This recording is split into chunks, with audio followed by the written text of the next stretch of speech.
Hello? Where's my model? Model appear. Model has appeared. And I saw that it was good.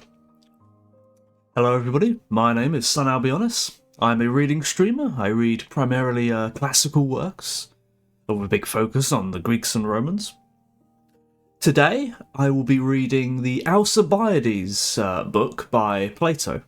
This book is actually broken down into two parts, however, looking at the page numbers, the first one has 39 pages, whereas the second one only has 13 pages.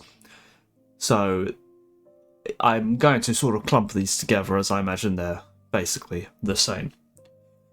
I don't actually know anything about this dialogue, and in the lead-up to the stream I've just quickly opened the Wikipedia page for it, which I'll have a quick skim through to get an idea of what sort of themes and topics this book will encounter. Thank you. Oh, we have a quick early raid from the Colonk. And as I'm sure you've heard a million times, congratulations on the partner, Colonk. Big man today. Hello, Raiders. My name is Son Albionis, and I suppose I will repeat what I said a few seconds ago. I'm a reading streamer, and with a focus on classical works. Today on stream, I'm going to be having a go at the Alcibiades, or Alcibiades, however you'd like to pronounce it, book by Plato. I'll let you go to bed then, Colonk. I hope you had a good stream. I would ask you what you do on your stream, but I probably wouldn't understand it. But let's head over to our reading page. Oh, well, we don't need all this. Let me, that was from the last time I was reading. Let's see, we don't need these.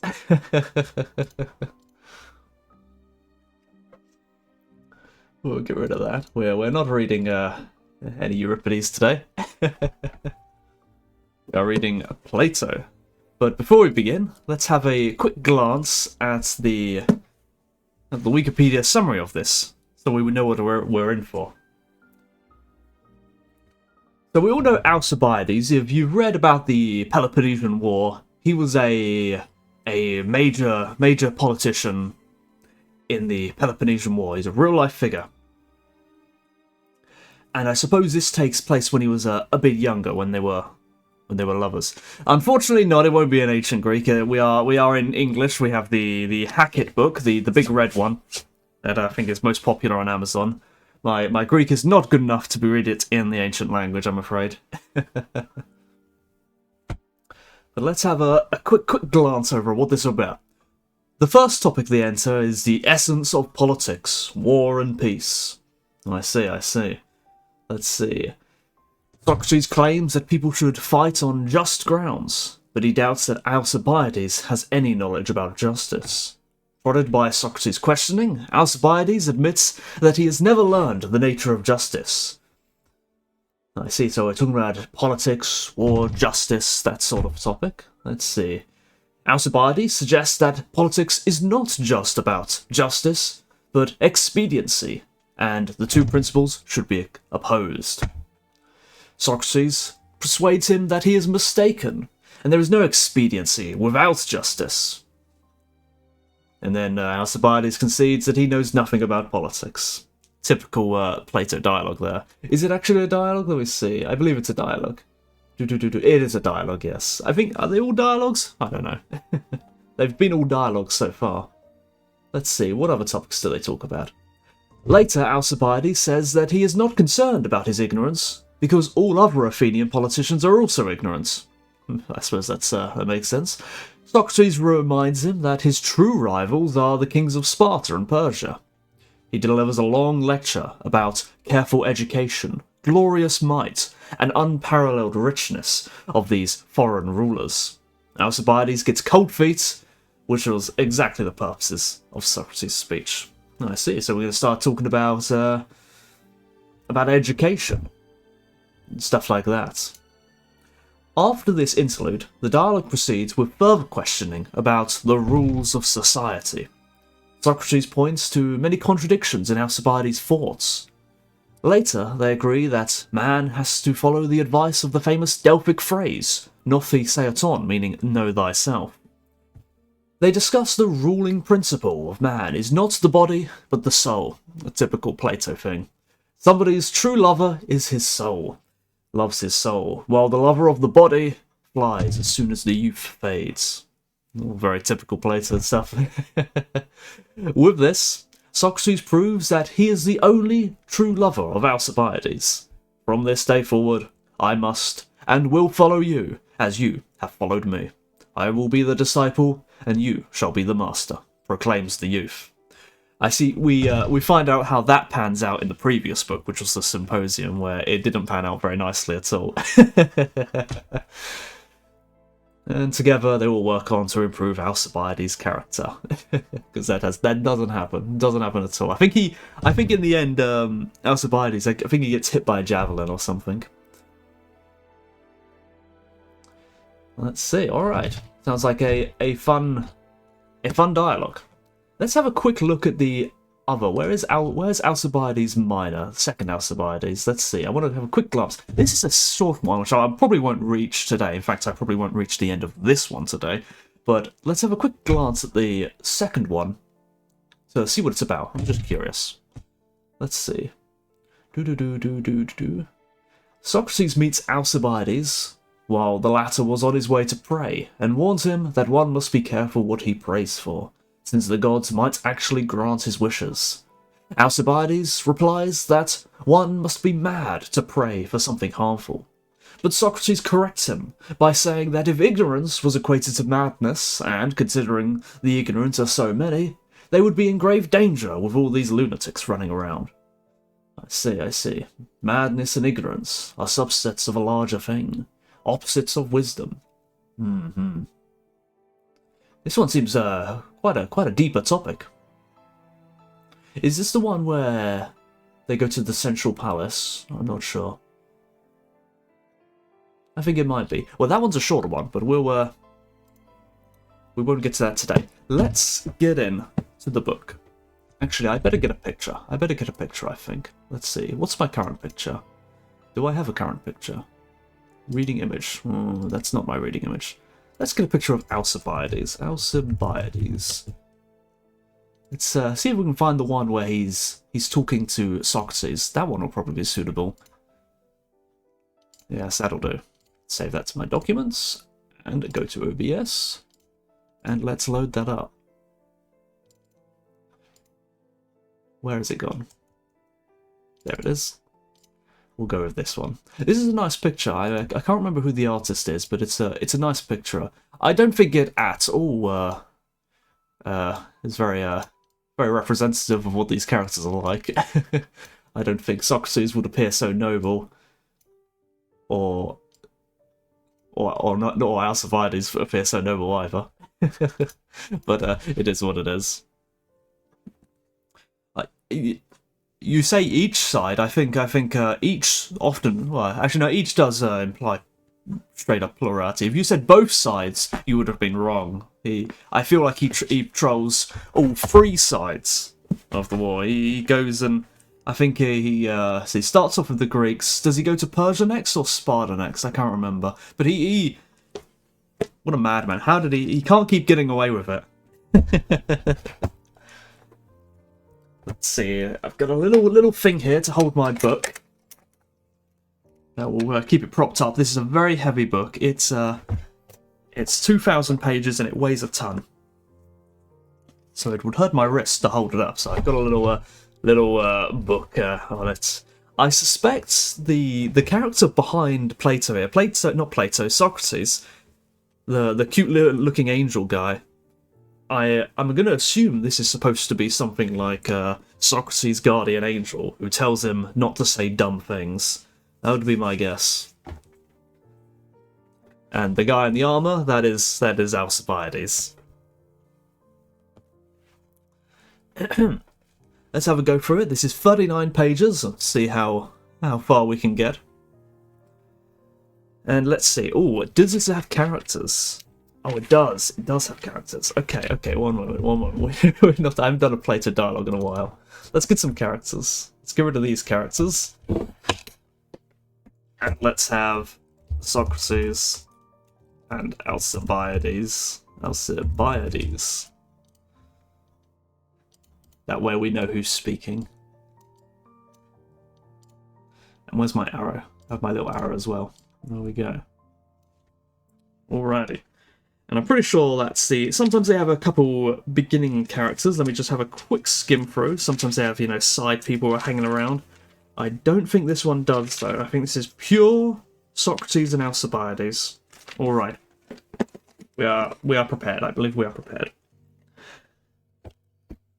Let's have a quick...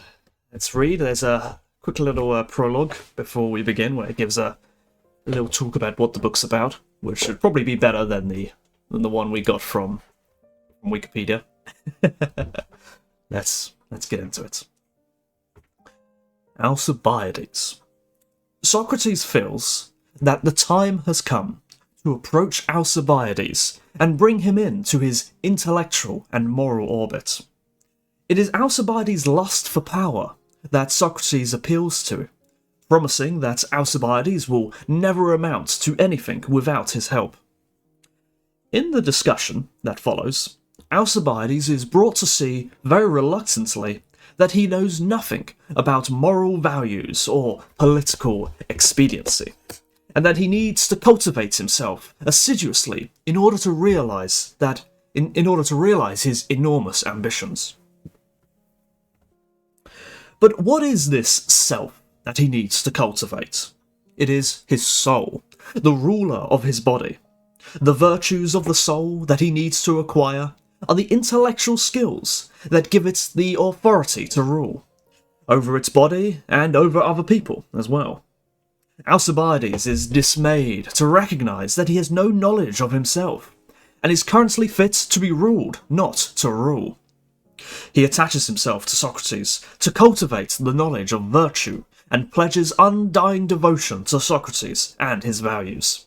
A pledge which Socrates persistently distrusts. For Alcibiades was notorious in later life for his unprincipled conduct. He became a brilliant Athenian politician and general in the Peloponnesian War.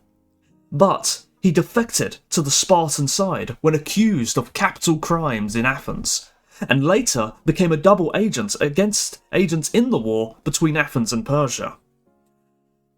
I think near the end, doesn't he? I think he later comes back over to the Athenians somehow. I think when they're so desperate and they need anyone with any skill. Either way, he can't keep getting away with it. Socrates wins Alcibiades over, but their affair remains on a platonic level. In fact, their love affair gave us the term platonic love. Many of Socrates' followers wrote versions of this love story. Euclides, Antisthenes, Aeschines, each wrote an Alcibiades dialogue. Some fragments of Aeschines survive, in which Alcibiades eventually weeps with humiliation. Plato's Symposium also contributes to this genre in an inventive way. In the speech in praise of Socrates by the drunken Alcibiades, platonic love is that was the end of the sentence. Platonic love is an intensely affectionate but not a sexual relationship. But with Socrates and Alcibiades, it was also a teaching relationship, in which Socrates tried to help Alcibiades make the transition to manhood by his stimulating conversation. Move that down there so I can get the light on my book. Because of its emphasis on self-knowledge as the necessary foundation of any worthwhile knowledge, Alcibiades held pride of place in later antiquity as the ideal work with which to begin the study of Platonic philosophy. Alcibiades, the book, the dialogue, Alcibiades, not the person. They're talking about the topic of the book. We have extensive commentaries from Olympiodorus and Proclus, and fragments of commentaries by Iamblichus, Damascius, and others. Proclus says, "Let this be the start of philosophy and of teaching of Plato, the knowledge of ourselves." Until the 19th century, Alcibiades, the book Alcibiades, was assumed to be the work of Plato, but the ascription to Plato is now a minority view. It resembles Plato's Socratic dialogues in its plain conversational quality, but it reflects later academic doctrine as well. The clearest argument against Plato's authorship is probably that Plato never wrote a work whose interpretation was as simple and straightforward as that of Alcibiades.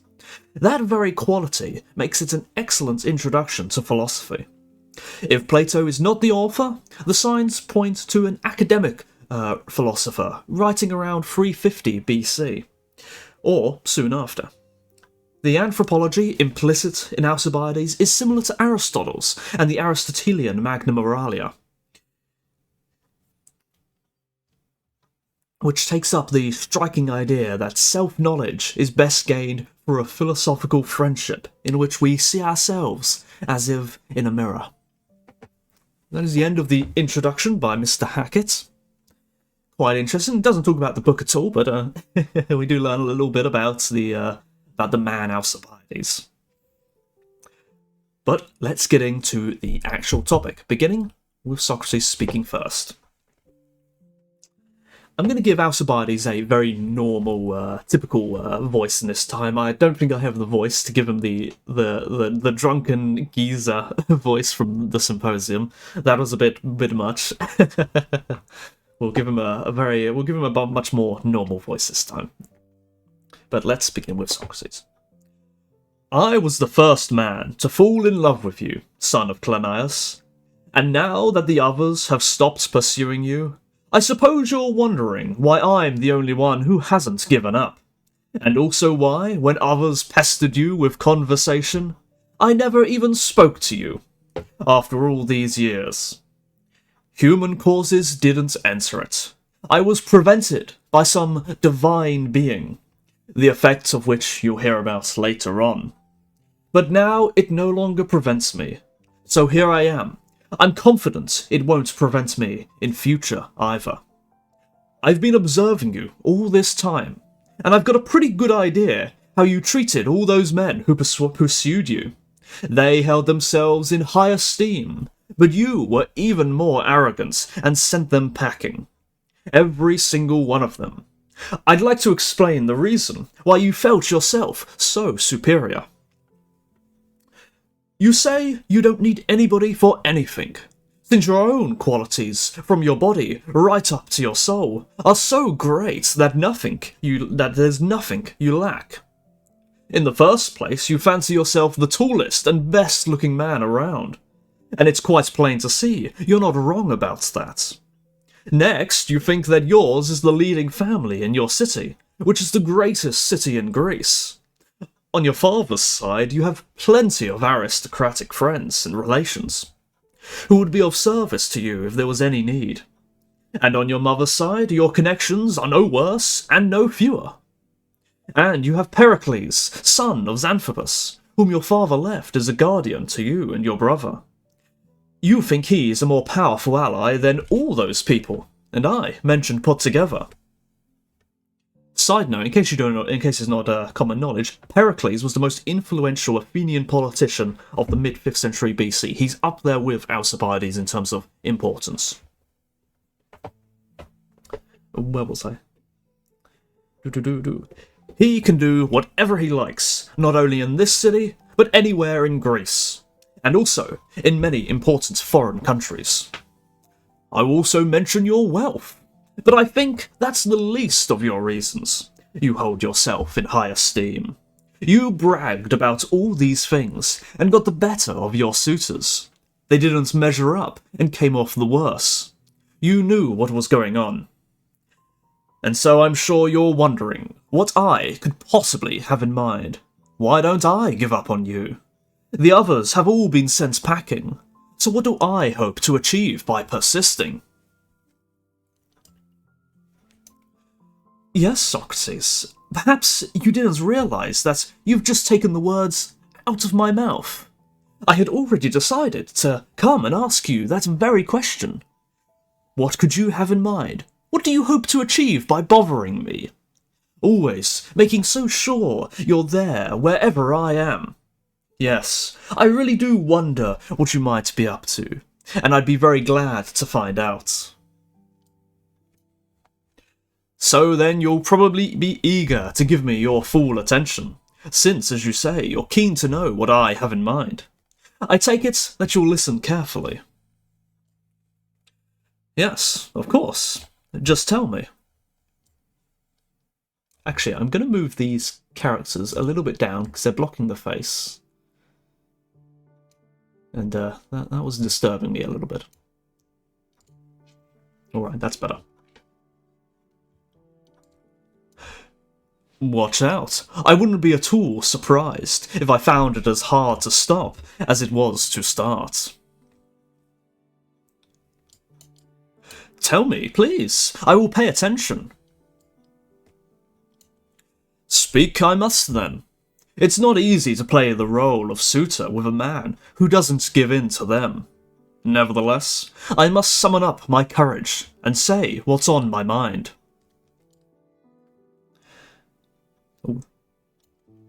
Alcibiades, if I saw that you were content with the advantages I just mentioned, and thought that this was the condition in which you should live out the rest of your life, I would have given up on you long ago. At least that's what I persuade myself. But I'm going to prove to you in person what very different plans you actually have in mind. Then you'll realize how constantly I've been thinking about you. Suppose one of the gods asked you, Alcibiades, would you rather live with what you now have, or would you rather die on the spot if you weren't permitted to acquire anything greater? I think you'd choose to die. What then is your real ambition in life? I'll tell you. You think that as soon as you present yourself before the Athenian people, as indeed you expect to in a few days, by presenting yourself, you'll show them that you deserve to be honoured more than Pericles or anyone else who ever was. Having shown that, you'll be the most influential man in the city. And if you're the greatest here, you'll be the greatest in the rest of Greece. And not only in Greece, but also among the foreigners who live on the same continent as we do. And if that same god were then to tell you that you should have absolute power in Europe, but that you weren't permitted to cross over into Asia or get mixed up with affairs over there, I think you'd rather not live with only to look forward to. You want your reputation and your influence to saturate all mankind, so to speak. I don't think you regard anybody as ever having as much to speak of, except perhaps Cyrus or Xerxes. These two people, I think these are pretty well known from the movie 300. These were the great empire-building kings of Persia in the 6th and 5th century BC. Xerxes is the one who is the main subject of the war in the movie 300, the Persian War. I'm not guessing this is your ambition.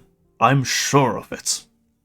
Since you know what I say is true, maybe you'll say, well then, Socrates, what's this got to do with your point? You said you were going to tell me why you haven't given up on me. Yes, I will tell you, my dear son of Cleinias and Dynamake. It is impossible to put any of these ideas of yours into effect without me. That's how much influence I think I have over you. And your business. I think this is why the god hasn't allowed me to talk to you all this time, and I've been waiting for the day he allows me to. I'm hoping for the same thing from you, as you are from the Athenians. I hope to exert great influence over you by showing you that I'm worth the world to you, and that nobody is capable of providing you with the influence you crave. Neither your guardian, nor your relatives, nor anybody else except me. With the god's help, of course. When you were younger, before you were full of such ambitions, I think the god didn't let me talk to you, because the conversation would have been pointless. But now he's told me, because now you will listen to me. Really, Socrates, now that you've started talking, you seem much more bizarre to me than when you followed me in silence. though you were very bizarre to look at then, too. Well, on the question of whether or not these are my ambitions, you seem to have made up your mind already, and no denial of mine will do anything to convince you otherwise. Fine. But supposing I really do have these ambitions, how will you help me achieve them? What makes you indispensable? Have you got something to say? Are you asking if I can say some long speech, like the ones you're used to hearing? No, that sort of thing's not for me. But I do think I'd be able to show you that what I said is true, if only you were willing to grant me just one little favour. Well, as long as you mean a favour, that's not too hard to grant. I'm willing. Oh no, I made my arrow smaller. Do you think it's hard to answer questions? No, I don't. Then answer me. Ask me. My question is whether you have in mind what I say you have in mind. Let's say I do, if you like, so I can find out what you're going to say. Right then. You plan, as I say, to come forward and advise the Athenians sometime soon. Suppose I stopped you as you were about to take the podium and asked, Alcibiades, what are the Athenians proposing to discuss?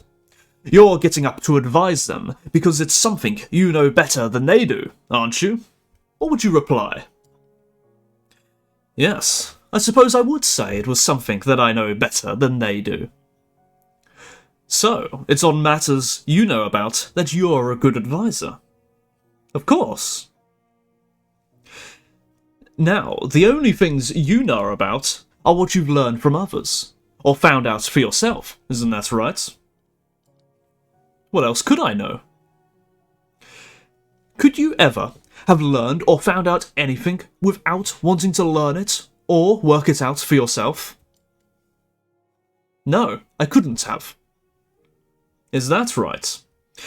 Would you have wanted to learn or work out something you thought you understood? Of course not. So, there was a time when you didn't think you knew what you now understand. Well, there must have been, yes. But I've got a pretty good idea what you've learned. Tell me if I've missed anything. As far as I remember, you've learned writing, and lyre painting, and wrestling, but you didn't want to learn aulus playing. The aulus is a sort of a flute instrument. These are the subjects that you understand, unless perhaps you've been learning something while I wasn't looking. But I don't think you have been, either by night or by day, on your excursions from home. No, these are the only lessons I took.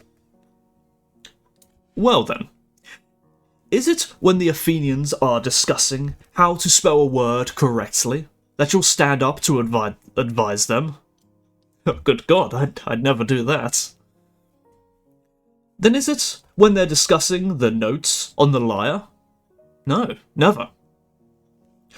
But surely they're not in the habit of discussing wrestling in the assembly. Certainly not. Then what will they be discussing? I presume it won't be building. Of course not. Because a builder would give better advice on those matters than you. Yes. Nor will they be discussing divination, will they? No. Because then a diviner would be better at giving advice than you. Yes.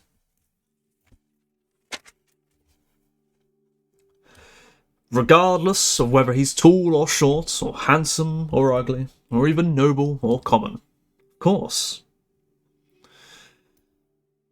And when the Athenians are discussing measures for public health, it will make no difference to them if their counsellor is rich or poor, but they will make sure that their advisor is a doctor. Of course. I suppose that's because advice on any subject is the business not of those who are rich, but of those who know it. Boy's getting grilled indeed. You can feel it's building up. You know exactly what he's gonna say. You know exactly what he's gonna say. Quite reasonably so. Then what will they be considering when you stand up to advise them, assuming your right to do so? They'll be discussing their own business, Socrates. You mean their shipbuilding business? What sort of ships should they be building? No, Socrates, I don't. I suppose that's because you don't understand shipbuilding. Am I right? Or is there some other reason? No, that is right. So what kind of their business do you think they'll be discussing? War, Socrates, or peace, or anything else which is the business of the city. Do you mean they'll be discussing who they should make peace with, or who they should go to war with, and how? Yes. But they shouldn't do that with ones with whom it's better to? Yes. And when it's better? Certainly. And for as long a time as it's better? Yes. Now, supposing the Athenians were discussing who they should wrestle with, and who they should spar with, and how. Who would be a better advisor, you or the trainer? The trainer, I guess. And can you tell me what the trainer has in view when he advises you? Who you should or shouldn't wrestle with, and when, and how? I mean, for example, the one that should wrestle with those whom it's better to wrestle with. Isn't that right? Yes. And as much as it is better? That's right. And when it's better, right? Certainly. Let's take another example. When you're singing, you should sometimes accompany the song with lyre playing and dancing. Yes, you should. One moment, I'm getting a spam call.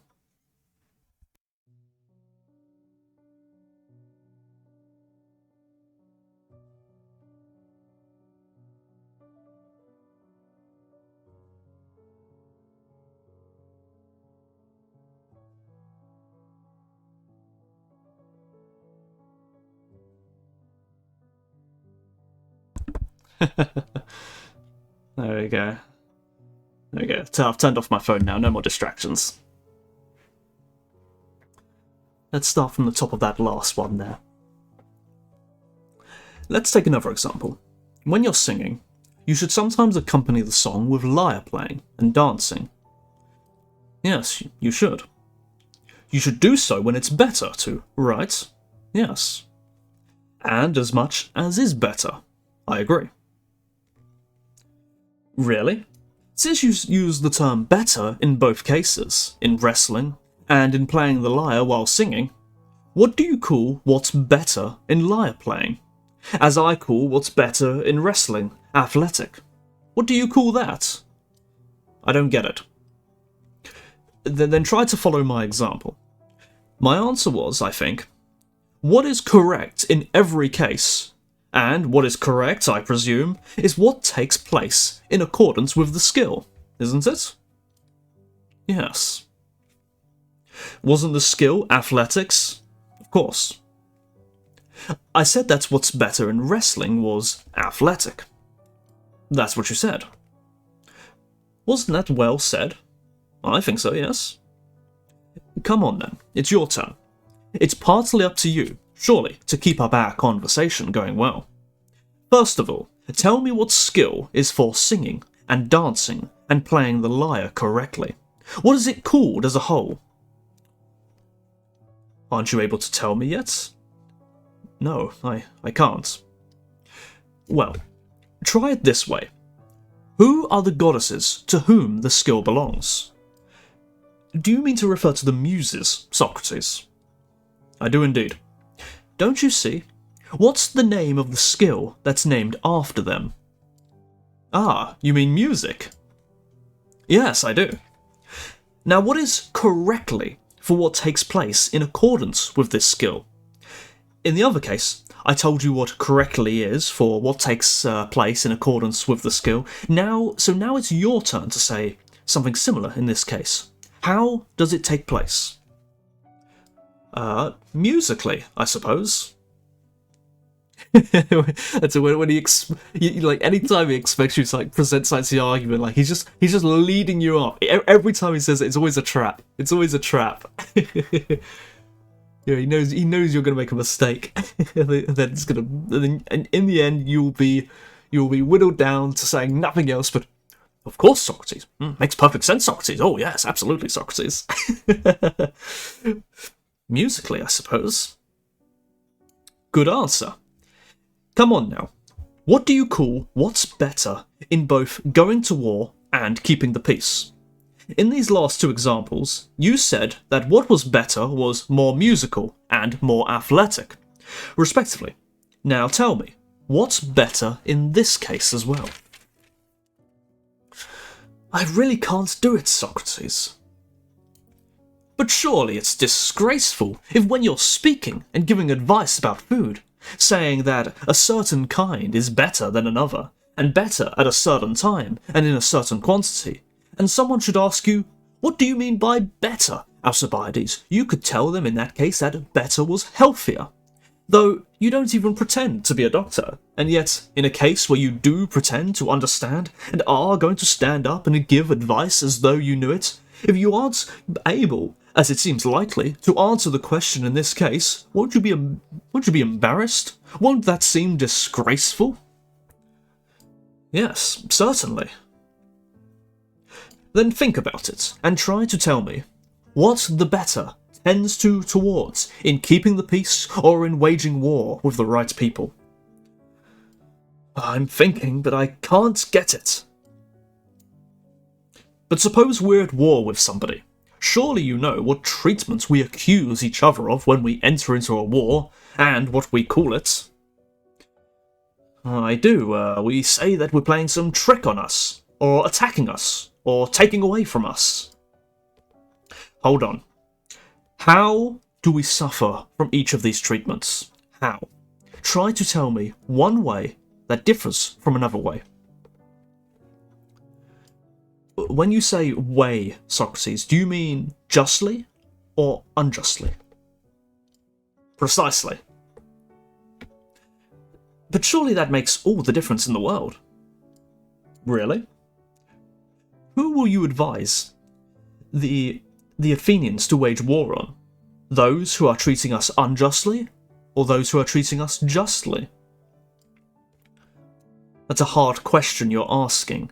Even if someone thought it necessary to wage war on people who were treating us justly, he wouldn't admit it.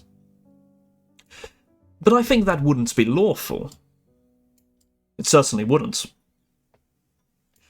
Nor would it be considered a proper thing to do. No. So, you would also frame your speech in these terms. I suppose I'd have to. Then this better I was just asking you about, when it comes to waging war or not, on whom to wage war, and on whom not to, and when not to, this better turns out to be the same as more just, doesn't it? It certainly seems so. But how could it, my dear Alcibiades? Don't you realise that there is something you don't understand? Or perhaps I wasn't looking, you've been seeing some other teacher who taught you on how to tell the difference between the more just and the less just, have you? Well, who is he? Tell me who he is, so you can sign me up with him as well. Stop teasing me, Socrates. I'm not. I'll swear by friendship, yours and mine, I'd never perjure myself by him. So tell me who he is, if you can. And what if I can't? Don't you think I might know about justice and injustice some other way? Yes, you might, if you found it out. Well, don't you think I might find it out? Yes, of course, if you investigate the matter. And don't you think I might investigate it? Yes, I do, if you thought you didn't know. And didn't I once think that? A fine answer. Can you tell me when this was? And when you don't think you knew about justice and injustice? Well, was it last year that you were looking into it, and didn't think you knew it? Or did you think you did know? Answer me truthfully, or else our conversation will be a waste of time. Yes, I thought I knew. Didn't you think the same thing 2 years ago? Or 3 years ago? And 4? I did. But surely you were a boy, weren't you? Yes. Well now, at that point I'm sure you thought you knew indeed. How can you be sure of that? When you were a boy, I often observed you, at school and other places. And sometimes when you were playing Knucklebones or some other game, you'd say, we're getting some knock knock FBI here. You'd say to one or other of your playmates, very loudly and confidently, not at all like someone who was at a loss about justice and injustice, that he was a lousy cheater and wasn't playing fairly. Isn't that true?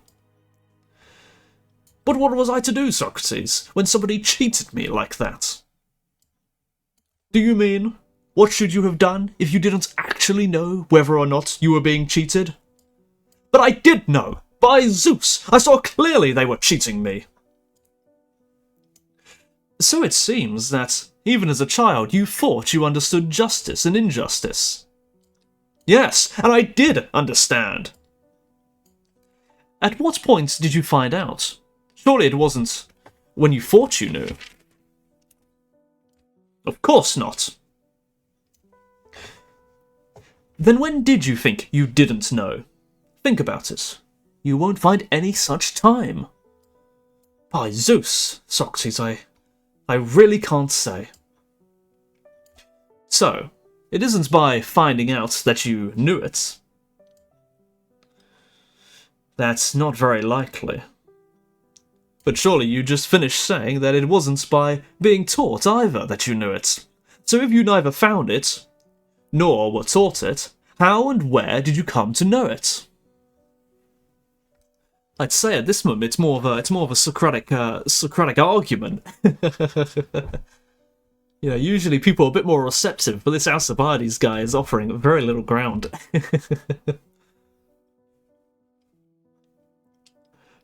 Maybe I gave you the wrong answer when I said it. I knew it by finding it out myself. Then how did that happen? I suppose I learned it in the same way as other people. That brings us to the same argument. From whom? Do tell me. From people in general.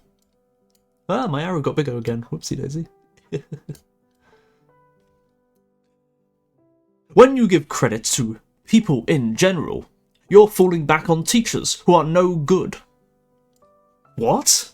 Aren't they capable of teaching? No, they can't even teach you what moves to make, or not to make in Knucklebones, and yet that's a trivial matter. I suppose compared with justice, well, don't you agree? I suppose I must. So, although they can't teach trivial things, you say they can teach more serious things?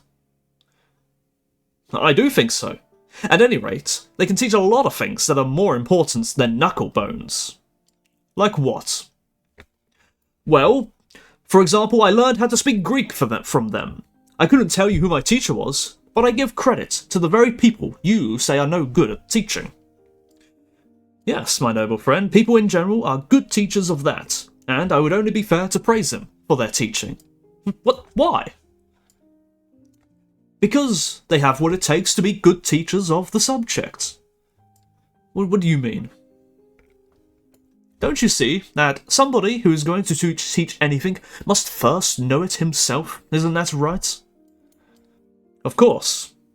And don't people who know something agree with each other, not disagree? Yes. And if people disagree about something, would you say that they know it? Of course. Of course not. Then how could they be teachers of it? Well, they couldn't.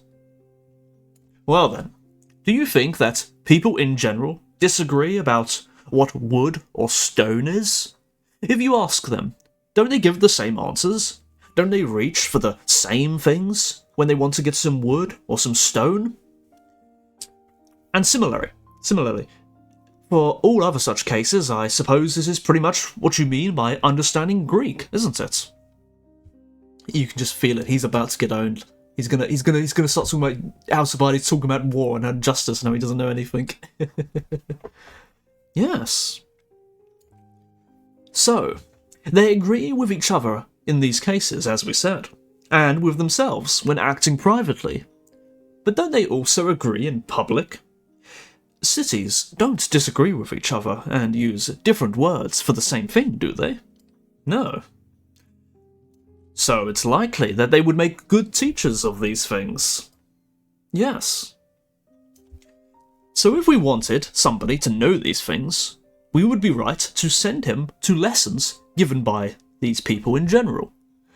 Certainly. Now, if we wanted to know not just what men or horses are like, but which of them could and couldn't run, would people in general be able to teach this as well? Of course. Isn't the fact that they disagree with each other about these things enough to show you that they don't understand them? And are foursquare teachers of them? Yes, it is. Now, if we wanted to know not just what men are like, but what sick and healthy men are like, would people in general be able to teach us? Of course not. And if you saw them disagreeing about it, that would show you that they were bad teachers of it. Yes, it would. Very well then. Does it seem to you that people in general actually agree among themselves? Indeed, Alcibiades made the biggest blunder of his career here by using the word people in general to say who taught him something. So Socrates has pounced on that. Mad. Let's see. Very well then. Does it seem to you that people in general actually agree amongst themselves, or with each other, about just and unjust people and actions? Huh. Not in the slightest, Socrates. Really? Do they disagree a huge amount about these things? Very much so. I don't suppose you've seen or heard people disagreeing so strongly about what is healthy and unhealthy that they fight and kill each other over it, have you? Of course not. This didn't age well. I think people fight over a kill what's healthy and what not has indeed happened precisely 4 years ago. But I know you've seen this sort of dispute over questions of justice and injustice. Or even if you haven't seen it, at least you've heard about it from many people. Especially Homer, since you've heard the Iliad and the Odyssey, haven't you? I certainly have, of course, Socrates. Aren't these poems all about disagreements over justice and injustice? Yes. It was over this sort of disagreement that the Achaeans and the Trojans fought battles and lost their lives, as did Odysseus and the suitors of Penelope. You're right. I suppose the same is true of those Athenians and Spartans and Boeotians who died at Tangara and later at Coronea, including your own father. The disagreement that caused those battles and those deaths was none other than a disagreement over justice and injustice, was it not? You're right. Are we to say that people understand something if they disagree so much about it that in their disputes with each other they resort to such extreme measures? Of course not. But aren't you giving credit to teachers of this sort, who, as yourself admit, have no knowledge? I guess I am. Well then, given that your opinion wavers so much, and given that you obviously neither found it out yourself, nor learned it from anyone else, how likely is it that you know about justice and injustice? From what you say, anyway, it's not very likely. See, there you go again, Alcibiades. That's not well said. What do you mean? You say that I say these things. What? Aren't you saying that I don't understand justice and injustice? No, not at all. Well, am I? Yes. How? Here's how. If I asked you, which is more, 1 or 2, would you say 2? I would. By how much? By 1. Then, which of us is saying that 2 is 1 more than 1? I am. Wasn't I asking and weren't you answering? Yes. Who do you think is saying these things? Me, the questioner, or you, the answerer? I am. And what if I asked you how to spell Socrates, and you told me which of us would be saying it? I would. Come then, give me the general principle. When there's a question and an answer, who is the one saying things? The questioner or the answerer? The answerer, I think, Socrates. Wasn't I the questioner in everything just now? Yes. And weren't you the answerer? I certainly was. Well then, which of us said what was said? From what we've agreed, Socrates, it seems that I did. Damn, he's rolling him through the dirt.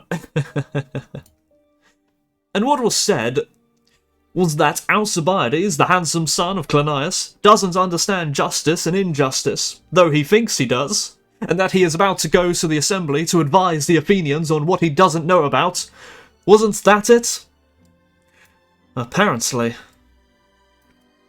Then it's just like in Euripides. Alcibiades, you've heard it from yourself, not me. That's from Hippolytus. I'm not the one who says these things, you are. Don't try to blame me. And furthermore, you're quite right to say so. This scheme you have in mind, teaching what you don't know, and haven't bothered to learn, your scheme, my good fellow, is crazy. Actually, Socrates, I think the Athenians and the other Greeks rarely discuss which course is more just or unjust. They think that sort of thing is obvious, so they skip over it and ask which one would be advantageous to do so. In fact, though what's just is not the same, I think what's advantageous, many people have profited by committing great injustices, and others, I think, got no advantage from doing the right thing.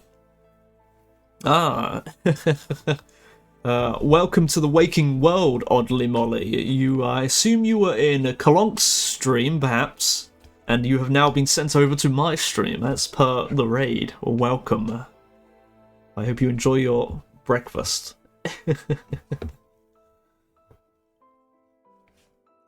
I think got no advantage from doing the right thing.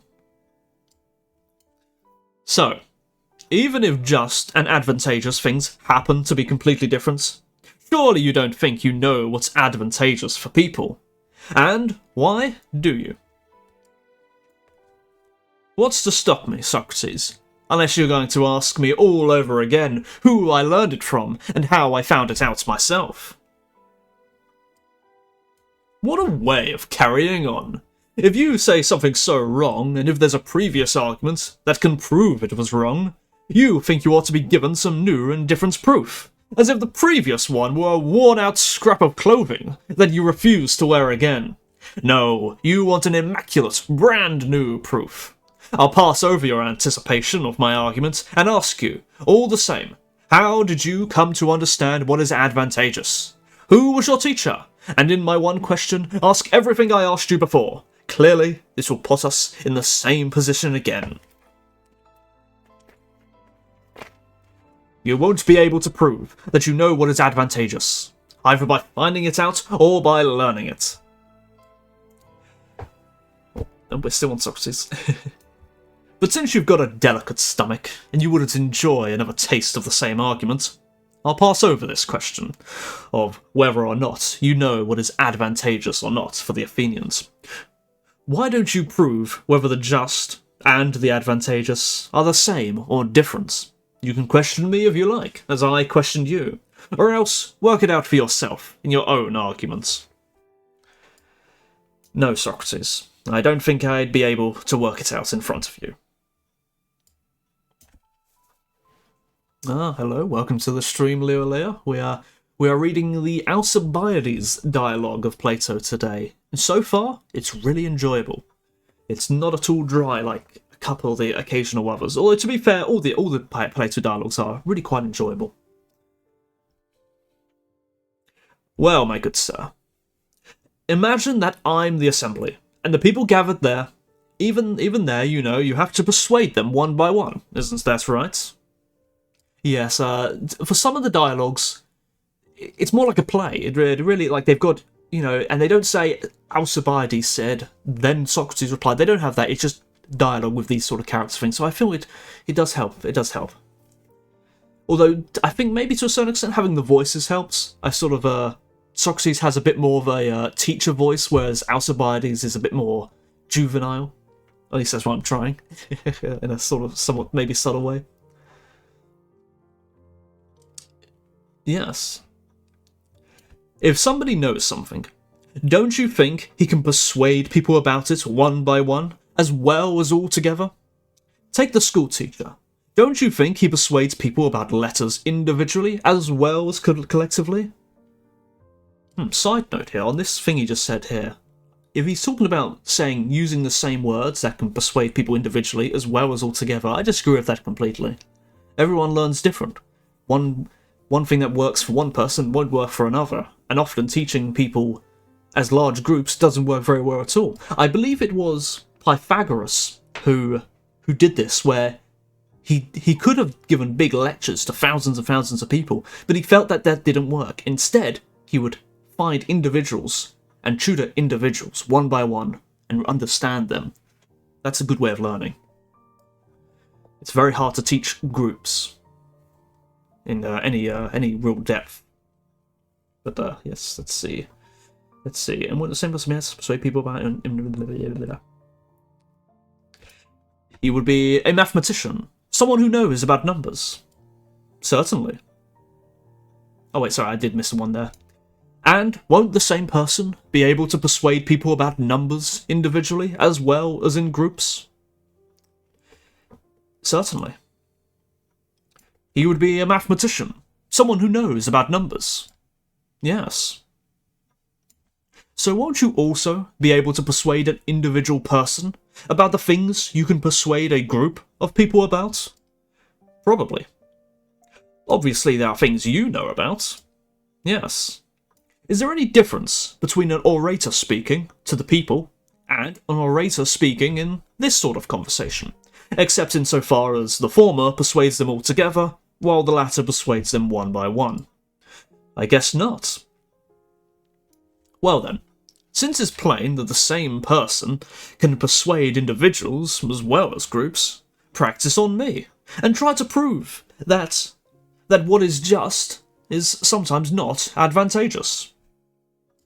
Stop pushing me around, Socrates.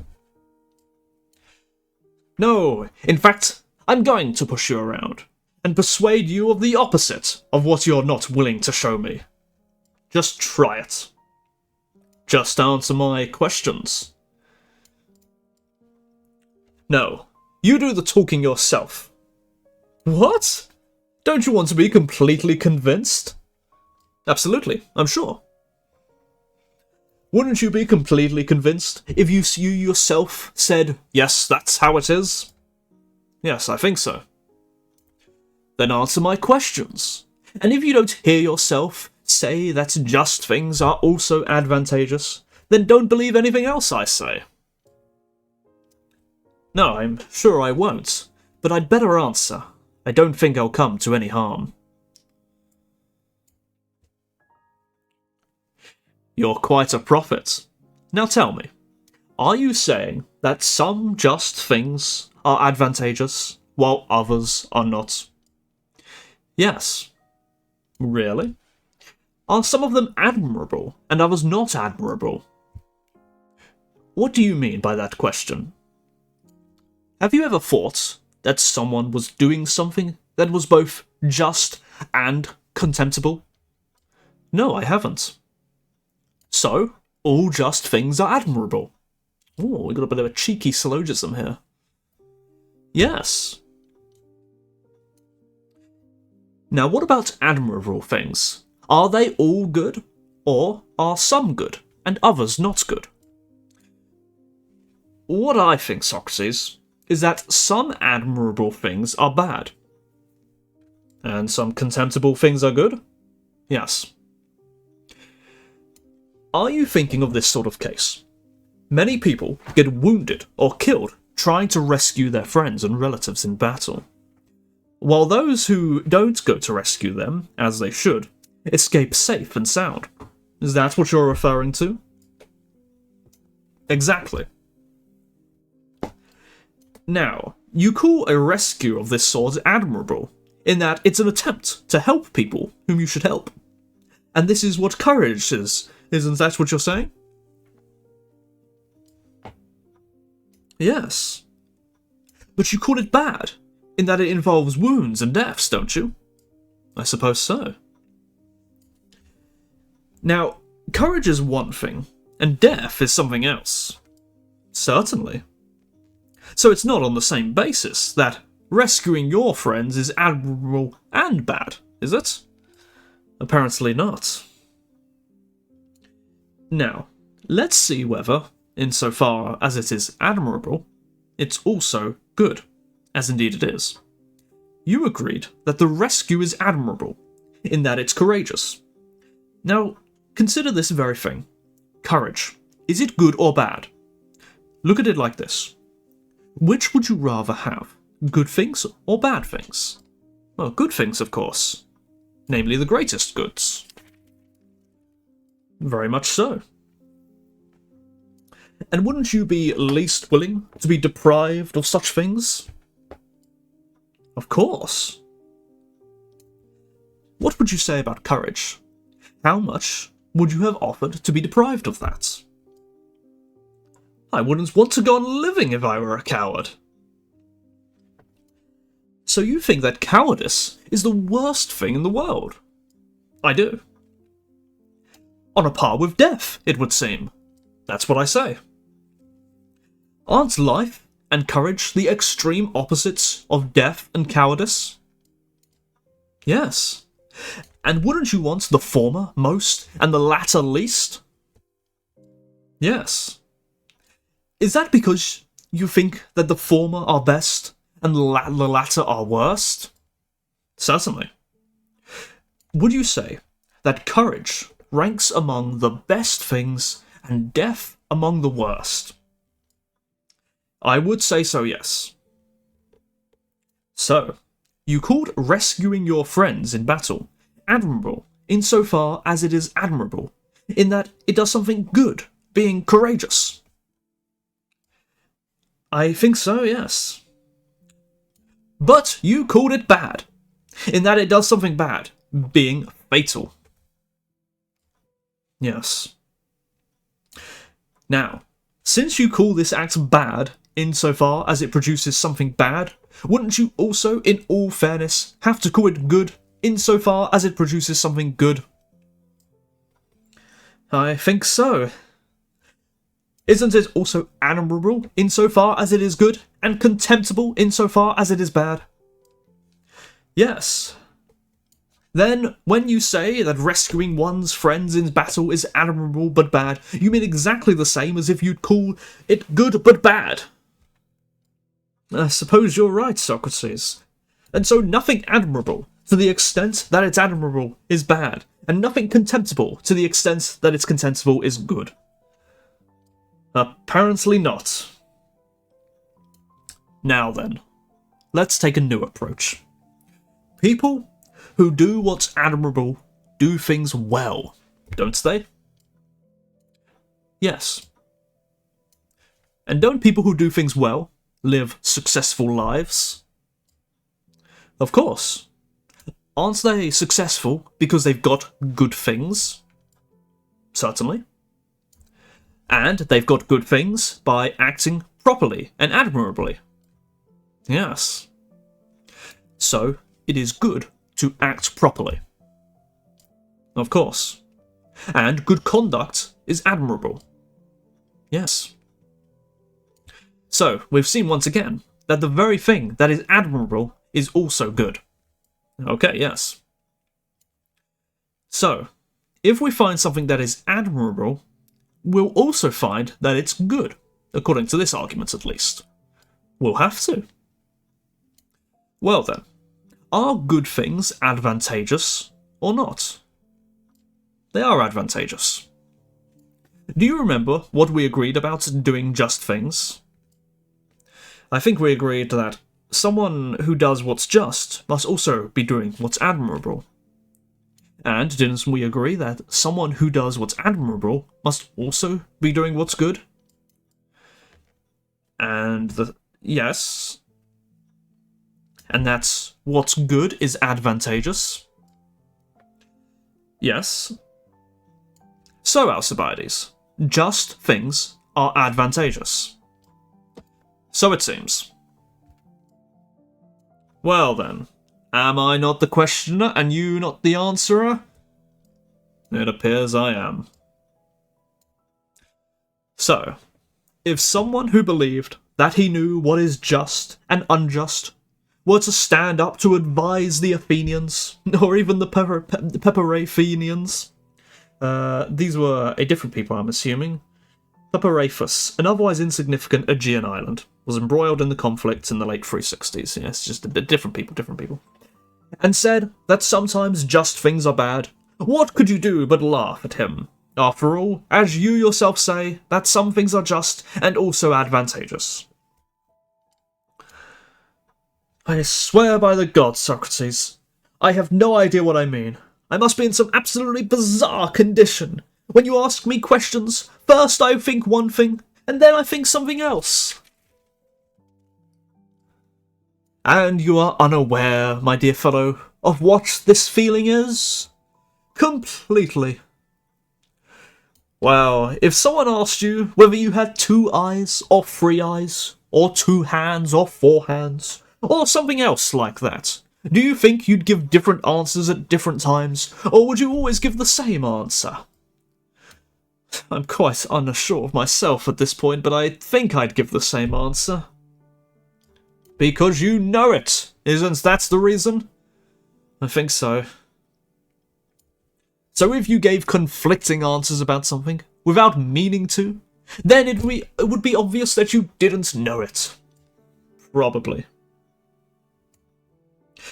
Well then, tell me what you're wavering about. What is just and unjust, admirable and contemptible, good and bad, advantageous and disadvantageous? Isn't it obvious that the reason you waver about them is just that you don't know about them? Yes, it is. Would you also say that whenever someone doesn't know about something, his soul will necessarily waver about? Of course. Really? Do you know any way of ascending to the stars? I certainly don't. Does your opinion waver on this question too? Of course not. Do you know the reason, or shall I tell you? Tell me. It's because, my friend, you don't understand it, and you don't think you understand it. And what do you mean by that? Let's look at it together. Do you waver about what you realise you don't understand? For example, you know, I think, that you don't know how to prepare a fine meal. Quite right. So do you have your own opinions about how to prepare it, and waver about it? Or do you leave it to someone who does know how? The latter. Well, if you were sailing a ship, would you be out there wondering whether to put the helm to the port or starboard and wavering about what you didn't know? Or would you leave it to the skipper and take it easy? Well, I'd leave it to the skipper. So you don't waver about what you don't know, if in fact you know that you don't know. Apparently not. Don't you realize the errors in your conduct are caused by this kind of ignorance? Of thinking that we know when we don't know? What do you mean by that? Well, we don't set out to do something unless we think we know what we're doing. Right. But when people don't think they know how to do something, they hand it over to somebody else, right? Of course. So, the sort of people who don't think they know how to do things make no mistakes in life because they leave those things to other people. You're right. Well, who are the ones making the mistakes? Surely not the ones who know. Of course not. Well, since it's not those who know, and it's not those who don't know, and know they don't know, is anyone left except those who don't know but think they do know? No, they're the only ones who are left. So this is the ignorance that causes bad things. This is the most disgraceful sort of stupidity. Yes. And isn't it most harmful and most contemptible when it is ignorance of the most important things? Very much so. Well, can you name anything more important than what is just and admirable and good and advantageous? I really can't. But aren't those the things you say you're wavering about? Yes. And so, if you're wavering, it's obvious from what we've said that not only are you ignorant about the most important things, but you think you know what you don't know. I guess you're right. Good God, Alcibiades, what a sorry state you're in. I hesitate to call it by name, but still, since you're alone, it must be said. You are wedded to stupidity, my good fellow. Stupidity in the highest degree.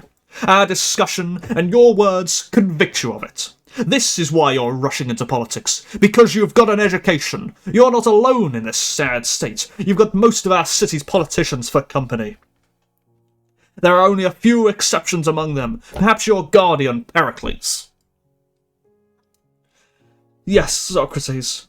And people do say he didn't acquire his expertise all by himself. He kept company with many experts, like Pythagoras and Anaxagoras. Even now, despite his advanced age, he consults with Damon for the same purpose.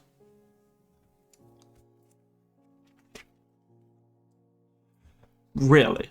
Have you ever seen any expert who is unable to make other experts in what he knows?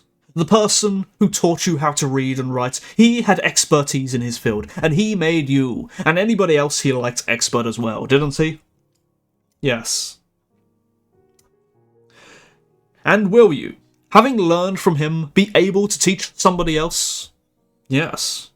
And isn't it the same with the music teacher and the gymnastics teacher? Certainly. I think we can be pretty sure that someone understands something when he can show that he has made someone else understand it. I agree. Well then, can you tell me who Pericles has made into an expert? Shall we start with his sons? But Socrates, both his sons turned out to be idiots. What about Callias, your brother? Well, there's no point in talking about him, he's a madman. Well then, since Callias is mad, and Pericles' sons are idiots, what shall we say is the reason that he allowed you to be in the state you're in?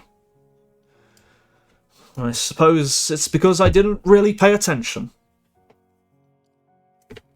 But can you name any other Athenian or foreigner, slave or free, who became any more of an expert by keeping company with Pericles?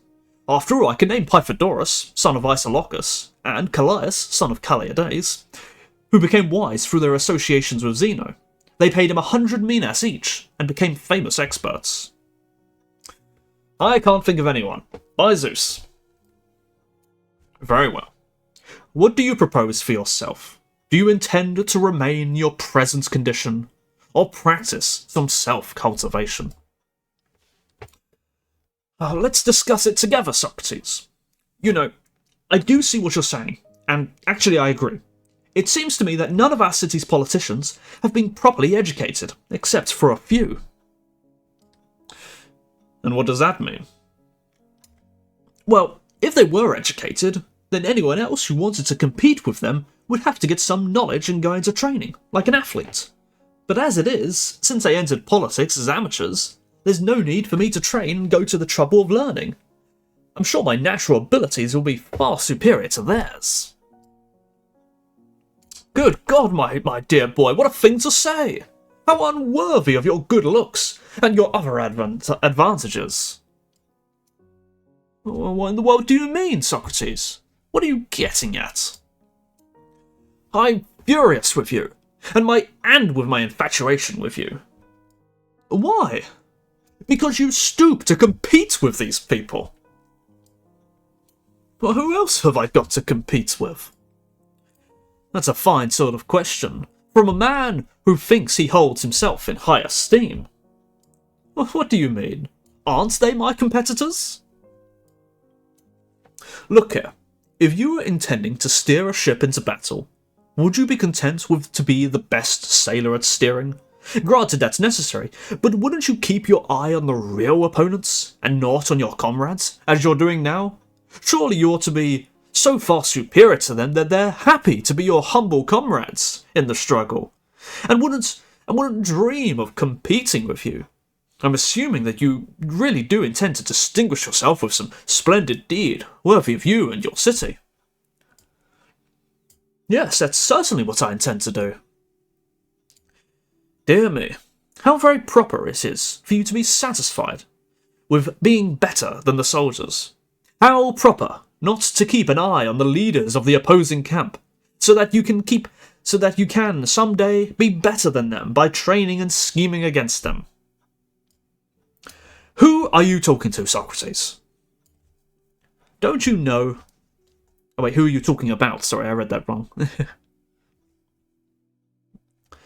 Don't you know that our city is at war from time to time with the Spartans and with the great king of Persia? You're right. So since you plan to be leader of this city, wouldn't it be right to think that your struggle is with the kings of Sparta and Persia? That may well be true. But no, sir. You've got to keep an eye on Midas, the cockfighter, and such people who try to run this city's affairs with their slave boy hairstyles, as the women say, still showing on their boorish minds. They set out to flatter the city with their outlandish talk, not to rule it. These are the people I'm telling you've got to keep your eyes on. So relax. Don't bother to learn what needs to be learned for the great struggle to come. Don't train yourself for what needs training. Go ahead. Go into politics with your complete and thorough preparation. No, Socrates, I think you're right. But still, I don't think the Spartan generals or the Persian kings are any different from anyone else. What sort of notion is that? Think about it. About what? In the first place, when do you think you'd cultivate yourself if you feared them and thought they were formidable, or if you didn't? Obviously, if I thought they were formidable, I would cultivate myself. Surely you don't think that cultivating yourself will do any harm, do you?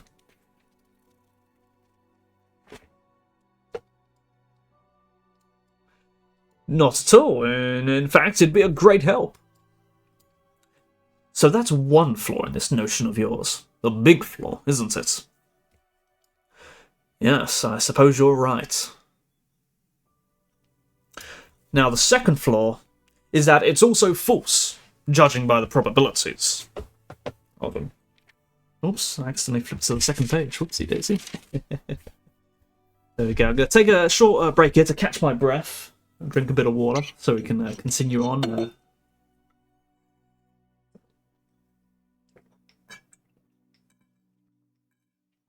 This is really entertaining so far.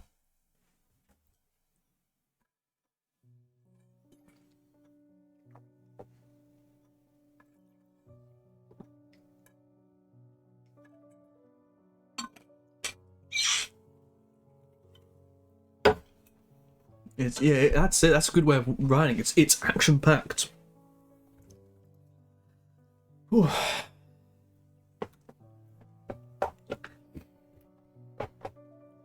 That's it. You know, normally they're sort of talking about topics, and it seems like they're talking about them almost just for the fun of talking to them. But it seems here there's a real energy to try to convince this Alcibiades that he's wrong about the things he's right about.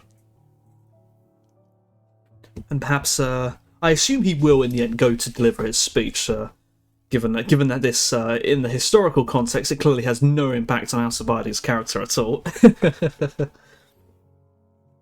So I assume at the end of this he is still going to go and deliver his speech. But I feel like you can almost feel like an anger in Socrates, that sort of telling me, don't do this. Go be smarter or something. I don't know.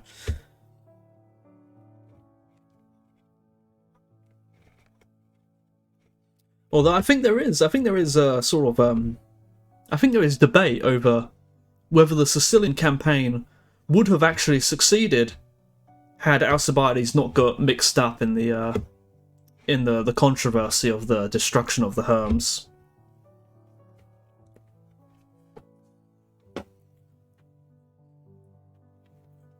But who knows? Who knows?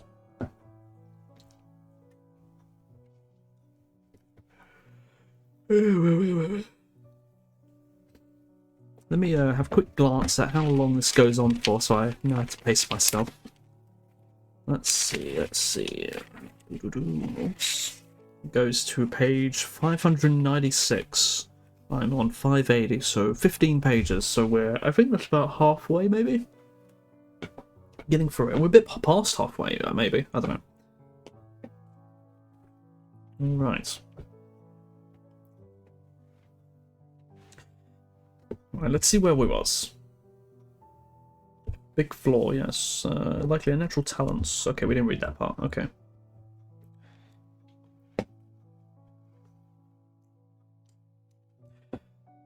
Now, the second flaw is that it's also false, judging by the probabilities. What do you mean? Is it likely that natural talents will be greatest among noble families, or in other families? In noble families, obviously. Those who are well born will turn out to be perfectly virtuous, if they're well brought up, won't they? They certainly will. So let's compare our situation with theirs, and consider first of all whether the Spartan and the Persian kings are of humbler descent. We know, of course, that Spartan kings are descended from Heracles, and the Persian kings are descended from Achaemenes, and that the families of Heracles and Achaemenes go right back to Perseus, the son of Zeus. Mine too, Socrates. My family goes back to Ulysses, and Ulysses goes back to Zeus. So does mine. Noble Alcibiades. Mine goes back to Daedalus, and Daedalus goes back to Hephaestus, son of Zeus. There's a, what's it called? Side note here. Socrates' father was a sculptor. Sculptors recognized Daedalus as their patron and legendary ancestor. Hephaestus was the artisan among the Olympian gods. This practice is actually expanded. They do this quite a lot. There's a lot of people who will, what was it? I think musicians did it as well, where they would say that they were the son of Orpheus, who was a famous musician, who I think like discovers like music or something, and then all these famous bards would say that they're like the legendary son of Orpheus or something. So it's probably the same story with people who are sculptors. They probably said, "Oh yes, my father was Hephaestus."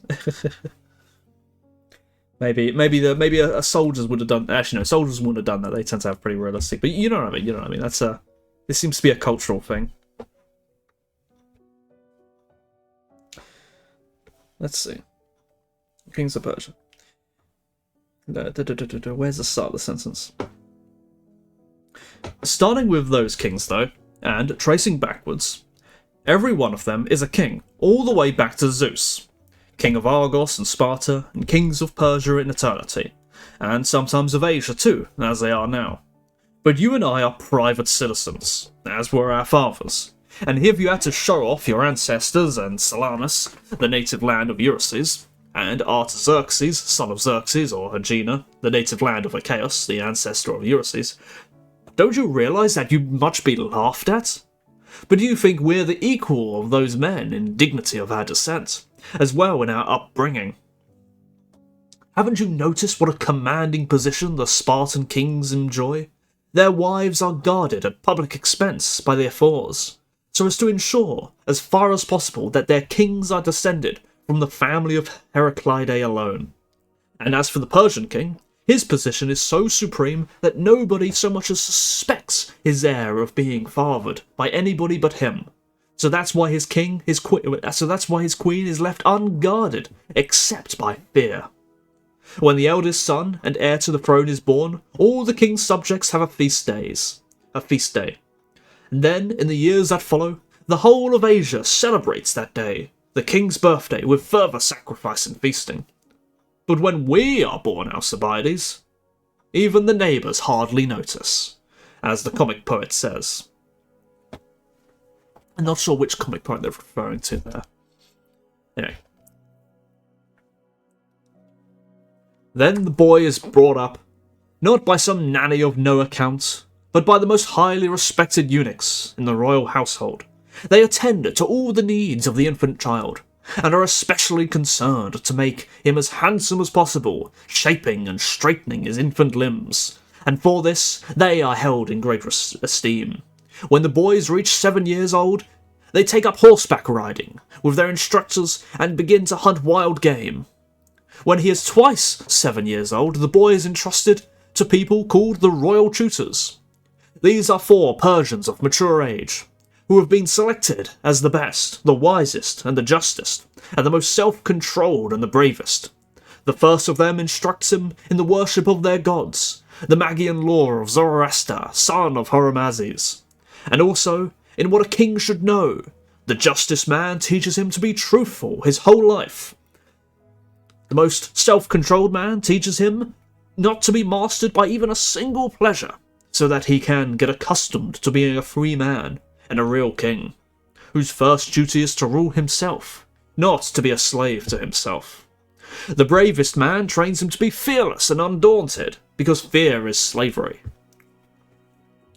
But for you, Alcibiades, Pericles chose, among his household, Zipyrus the Thracian, a tutor so old he was perfectly useless. I could tell you about all the rest of the upbringing and education of your competitors, but it would be a long story, and besides, you can probably imagine the later stages from what I've told you so far. But Alcibiades, your birth, your upbringing, and your education, or that of any other Athenian, is of no concern to anybody, to tell the truth. Nobody, that is, except perhaps some man you may happen to be in love with. Again, if you consider the wealth of the Persians, the splendour, the clothes and the trailing robes, the anointings with myrrh, the throng and servants in waiting, and all their other luxuries, you'd be ashamed of your circumstances, because you'd see how inferior you are to theirs. Again, if you care to consider the self-control and decorum of the Spartans, their confidence, their composure, their self-esteem and their discipline, their courage and fortitude, and their love of hardship and victory, you'd consider yourself a mere child in these respects. Again, we'd better discuss your wealth, Alcibiades. If you're to see where you stand, you may devote yourself to it and think it makes you something.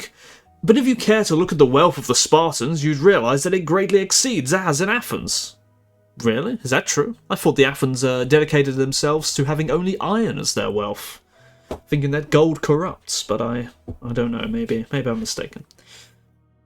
They have land of their own, and in Messene, that not a single one of our estates could compete with, not in size nor in quality, nor in slaves, especially helots, not even in horses, not in other livestock grazing in Messene.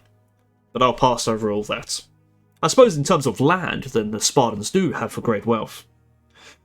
There is much gold and silver in Sparta in private hands than in the rest of Greece put together. Oh, here we go, the contradiction. It's been coming into them for many generations, pouring in from all of Greece's cities, and often from foreign cities too, and it never goes out again. It's just like what the fox says to the lion in Aesop's fable. I haven't read Aesop's fable yet, but the side note says it's Aesop's fable number 142. I wonder which one it's talking about. Maybe some people know. You can clearly see the tracks of money going in towards Sparta, but the tracks going out are nowhere to be seen. So you can be sure that the Spartans are the richest of the Greeks in gold and silver, and that the king is the richest of all the Spartans, because the greatest share of these revenues goes to him. Furthermore, he receives considerable sum from the Spartans by the way of royal tribute.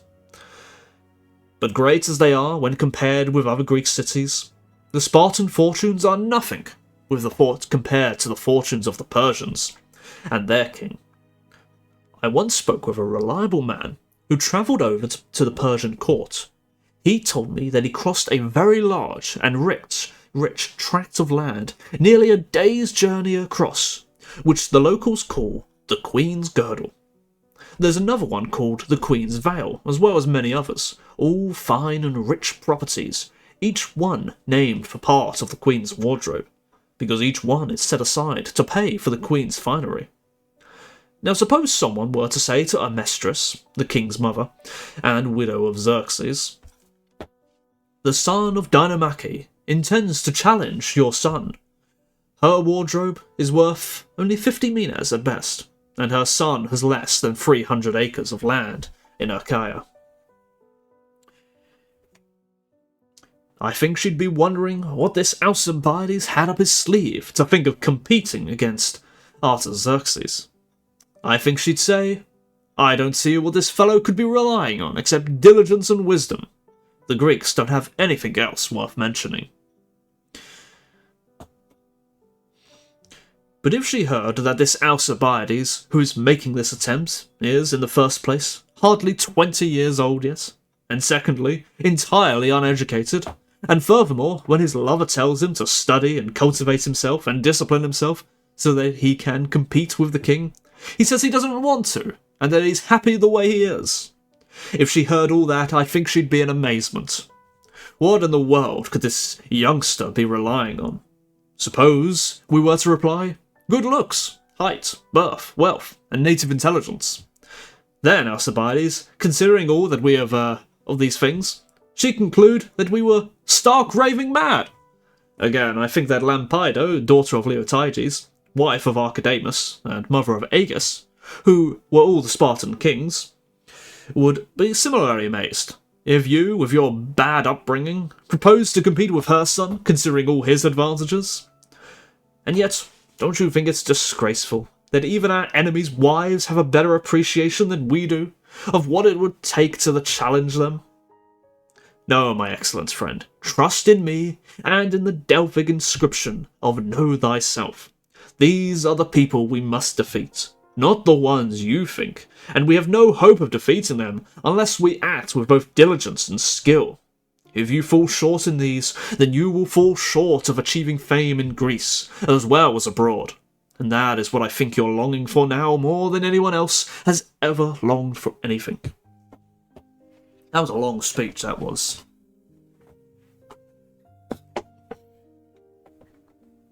It was quite a long one. And that would did my voice in a bit.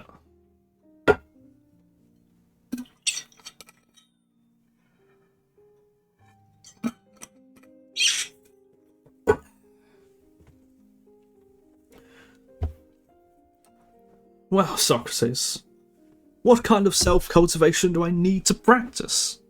Can you show me the way? What you said really sounded true. Yes, but let's discuss together how we can become as good as possible. You know what I've said about the need for education applies to me as well to you. We're in the same condition, except in one respect. And what's that? My guardian is better and wiser than Pericles.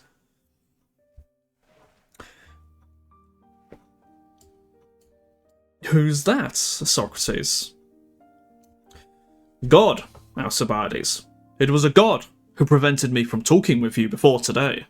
I put my faith in him, and I say that your glory will be entirely my doing. You're teasing me, Socrates. Maybe. But I'm right in saying that we stand in need of self-cultivation. Actually, every human being needs self-cultivation, but especially the two of us. You're right about me. And about me. So what should we do? There must be no giving up, my friend, and no slacking off. No, Socrates, that really wouldn't do. No, it wouldn't. So let's work it out together. Tell me, we say that we want to be as good as possible, don't we? Yes. In what respect? In what good men do, obviously. Good at what? Taking care of things, obviously. What sort of things? Horses? Of course not. In that case, we'd consult a horse expert, yes. Well, do you mean sailing? No. In that case, we'd consult a sailing expert. Yes. Well, what sort of things? Whose business is it? The leading citizens of Athens. By leading citizens, do you mean clever men or stupid men? Clever. But isn't everybody good at what they're clever at? Yes? And bad at what they're not? Of course. And is the shoemaker clever at making shoes? Certainly. Then he's good at it. That's right. Well now, isn't the shoemaker stupid at making clothes? Yes. So he's bad at that. Yes. So the same person is both good and bad, at least by this argument. Oh, apparently. Do you mean to say that good men are also bad? Of course not. So which ones do you say are good men? I mean with those who are good with the ability to rule the city. But not, I presume, over horses? Of course not. Over people? Yes. When they're sick? No. When they're at sea? No. When they're harvesting? No. When they're doing nothing? Or when they're doing something? But doing something? But doing what? Try to make it clear to me. It's when they're helping each other and dealing with each other as we do in our urban way of life. So you mean ruling over men who deal with men? Yes. Over the boat swims who deal with rowers? Of course not. That's what the pilot's good for. Yes. Do you mean ruling over flute players who direct the singers and deal with the dancers? Of course not. Again, that's what the chorus master is good at. Yes. So what do you mean by being able to rule over men who deal with men? I mean, ruling over the men in the city who take part in citizenship and who make a mutual contribution. Well, what skill is this? Suppose I asked you the same thing again. What skill makes men who understand how to rule over men who take part in sailing? The pilots. And what knowledge did, we say, enables them to rule over those who take part in singing? The chorus master, as we just said. Well now, what do you call the knowledge that enables you to rule over those who take part in citizenship? I call it the knowledge of good advice, Socrates. But then do you think the pilot's advice is bad advice? Of course not. Then is it good advice? I think so. He has to ensure the safety of his passengers. You're right. Well then, Oops, sorry. You're right. Well then, what's the purpose of this good advice you're talking about? The safety and better management of the city. But what is present or absent when the city is safe and better managed? If, for example, you asked me, what is present or absent in the body when it is safe and better managed? I'd reply, health is present and disease is absent, wouldn't you agree? Yes. And if you ask me again, what is present in our eyes when they are better cared for? I'd say the same sort of thing. Sight is present and blindness is absent. Again, with our ears, deafness is absent and hearing is present, when they're in better condition and getting better treatments. You're right. Well then, what about a city? What is it that's present or absent when it's in a better condition or getting better management and treatment? The way I look at it, Socrates, mutual friendship will be present, and hatred and insurrection will be absent. When you say friendship, do you mean agreement or disagreement? Agreement. What skill is it that makes cities agree about numbers? Oh, arithmetic. What about private citizens? Isn't it the same thing? Yes. And doesn't it also make each person agree with himself? Yes. And what skill is it that makes each of us agree with himself about whether a hand's width is larger than an arm's length? It's measuring, isn't it? Of course. Doesn't it make both cities and private citizens agree? Yes. And isn't it the same with weighing? It is. Well, this agreement you're talking about, what is it? What's it about? What skill provides it? Doesn't the same skill make both a city and a private citizen agree, both with themselves and with others? It does seem quite likely. What is it then?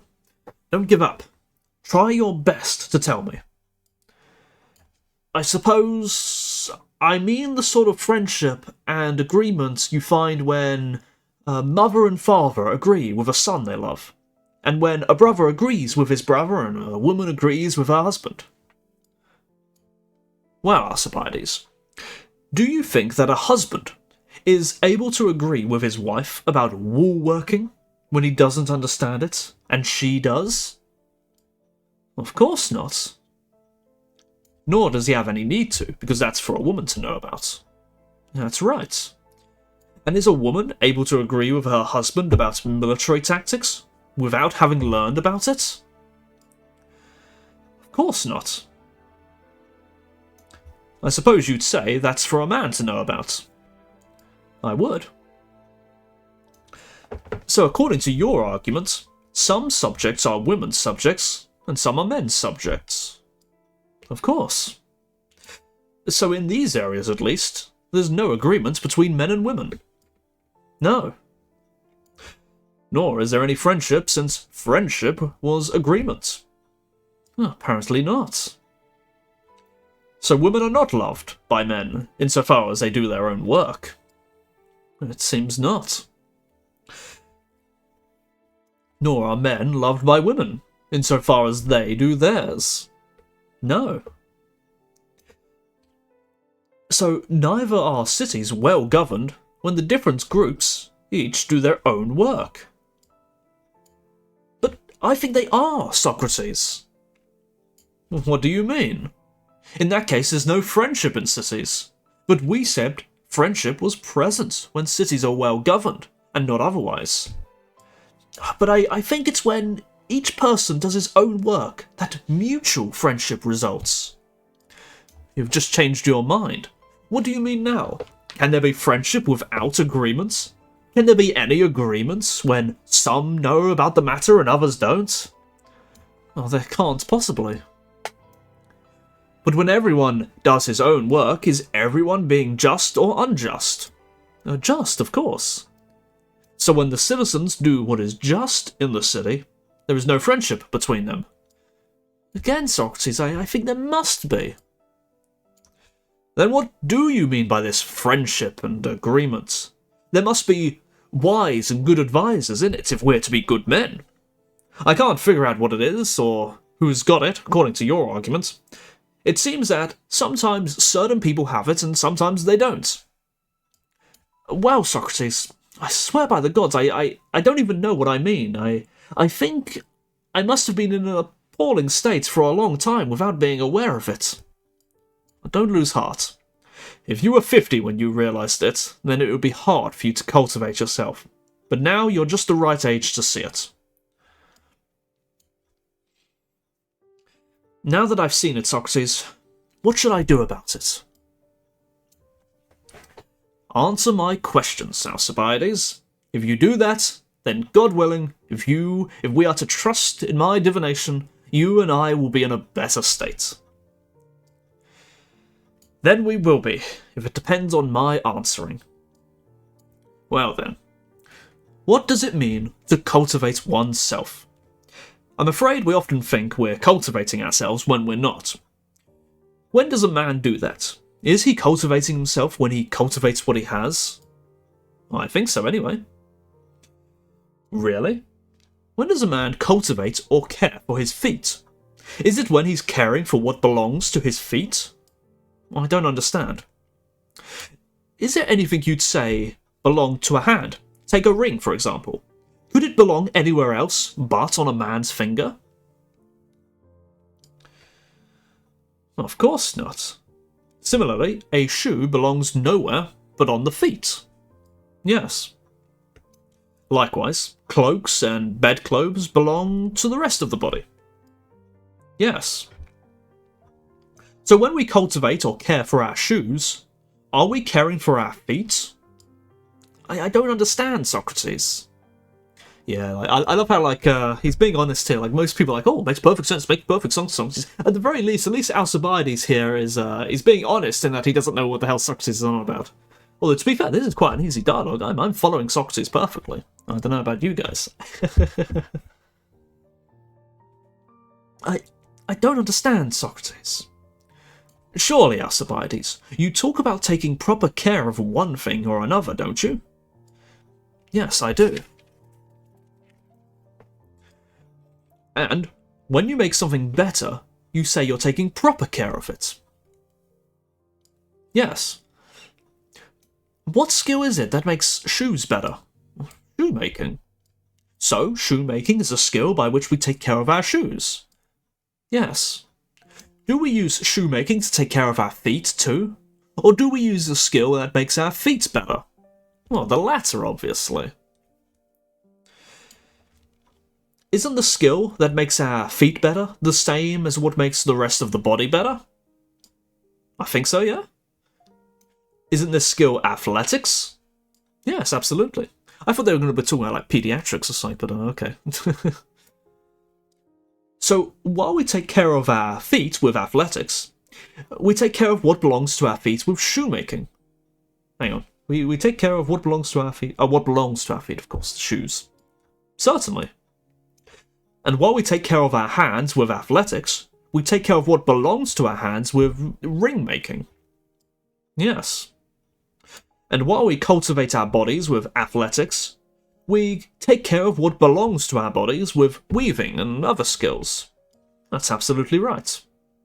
So, while we cultivate each thing with one skill, we cultivate what belongs to it with another skill. Apparently so. And so, when you're cultivating what belongs to you, you're not cultivating yourself. Not at all.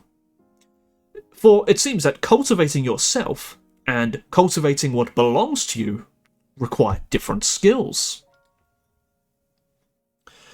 Apparently. Indeed, you can tell like he's as impatient as he is.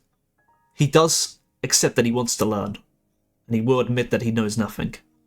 That is a good trait to have, which I suspect is entirely fictional and not present in the real Alcibiades. Let's see, where was I?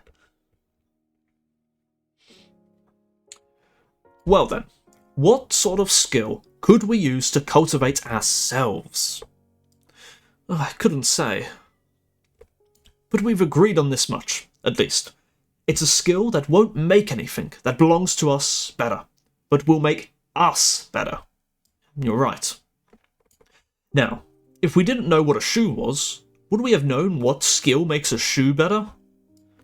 No, obviously, we couldn't have. Nor would we have known what skill makes a ring better if we didn't know what a ring was. Absolutely. Well then, could we ever know what skill makes us better if we didn't know what we were? We couldn't. Is it actually such an easy thing to know oneself? Was it some simpleton who inscribed those words on the temple wall at Delphi? Or is it difficult and not for anyone else? Sometimes I think, Socrates, that anyone can do it, but then sometimes I think it's extremely difficult. But Alcibiades, whether it's easy or not, nevertheless, this is the situation we're in. If we know ourselves, then we might be able to know how to cultivate ourselves. But if we don't know ourselves, we'll never know how. I agree. Tell me, how can we find out what itself is? In itself. Auto to auto. Maybe this is the way to find out what we ourselves might be. Maybe it's the only possible way. You're right. Hold on. By Zeus. Who are you speaking with now? Anybody? Or me? But me. Well, no, I'm speaking to you, obviously. And I'm speaking with you. Yes. Is Socrates doing the talking? He certainly is. And is Alcibiades doing the listening? Yes. Of course. And isn't Socrates talking with words? Yes. I suppose you'd say that talking is the same as using words. Yes. But the thing being used and the person using it, they're different, aren't they? What do you mean? A shoemaker, for example, cuts with a knife and a scraper, I think with other tools and with other tools. Yes, he does. So, isn't the cutter who uses the tools different from the tools he's cutting with? Of course. And likewise, isn't the lyre player different from what he's playing with? Yes. This is what I was just asking. Doesn't the user of a thing always seem to be different from what he's using? It seems so. Let's think about the shoemaker again. Does he cut up with his tools only, or does he cut also with his hands? With his hands too. So he uses his hands as well. Yes. Doesn't he use his eyes as well in shoemaking? Yes. Didn't we agree that the person who uses something is different from the thing that he uses? Yes. So the shoemaker and the lyre player are different from the hands and the eyes they use in their work. So it seems. Doesn't a man use his whole body too? Certainly. And we agreed that the user is different from the thing being used. Yes. So a man is different from his own body. Oops. So it seems. Then what is a man? I don't know what to say. Yes, you do. Say that it's what uses the body. What else is there but the soul? Nothing else. And doesn't the soul rule the body? Yes. Now here's something I don't think anybody else would disagree with. What? Man is one of three things. What things? The body, the soul, or the two of them together, the whole thing? Of course. I really don't think that demands an of course. That's a bit of a stretch, but okay. But we agreed that man is that which rules the body. Yes, we did agree to that. Does the body rule itself? Well, it couldn't. because we said that it was ruled. Yes. So this can't be what we're looking for. Not likely. Well then, can the two of them together rule the body? Is this what man is? Oh, maybe that's it. No, that's the least likely of all. If one of them doesn't take part in ruling, then surely no combination of the two could rule. You're right. Since a man is neither his body, nor his body and soul together, what remains, I think, is either that he's nothing, or else that he is something he's nothing other than his soul. Lots of nodding. I think we reached the nodding and smiling part. Quite so. Do you need any clearer proof than that the soul is the man? No, by Zeus, I think you've given ample proof. Well, if we've proven it fairly well, although perhaps not rigorously, that will do for us. We'll have a rigorous proof when we find out what we skipped over, because we have taken quite a lot of study. What was that? What we mentioned just now, that we should first consider what itself is in itself. But in fact, we've been considering what an individual self is instead of what itself, one word, itself, is. Perhaps that was enough for us, for surely nothing about us has more authority than the soul, wouldn't you agree? Certainly. So the right way of looking at it is that when you and I talk to each other, one soul uses words to address another soul. Very true. That's just what we were saying a little while ago, that Socrates converses with Alcibiades not by saying words to his face, apparently, but by addressing his words to Alcibiades, in other words, his soul. I see it now. So, the command that we should know ourselves means that we should know our souls. So it seems. And someone who knows certain things about his body knows about what belongs to him, not himself. That's right. So, no doctor, to an extent he's a doctor, knows himself, and neither does any trainer, to the extent that he's a trainer. It seems not. Forgive me, there are no robots here, I'm afraid. We have no luck commands. No redeems, no technology at all. I live in the past. One day I'll surely do stuff. Forgive me. So, farmers and other tradesmen are a long way from knowing themselves. It seems they don't even know what belongs to them. Their skills are what's even further away from what belongs to them. They only know what belongs to the body and how to take care of it. You're right. If being self-controlled is knowing yourself, then their skills don't make any of them self-controlled. I don't think so. That's why we consider these skills to be beneath us, and not suitable for a gentleman to learn. You're quite right. Furthermore, if someone takes care of his body, then isn't he caring for something that belongs to him, and not for himself? It seems likely. And isn't someone who takes care of his wealth caring neither for himself, nor for what belongs to him, but for something even further away? I agree. So the money earner is not, in fact, doing his own work. That seems right. Now, if there was someone who loved Alcibiades' body, he wouldn't be loving Alcibiades, only something that belonged to Alcibiades. That's right. But someone who loved you would love your soul. By our argument, I think we have to. Wouldn't someone who loves your body go off and leave you when your beauty is no longer in full bloom?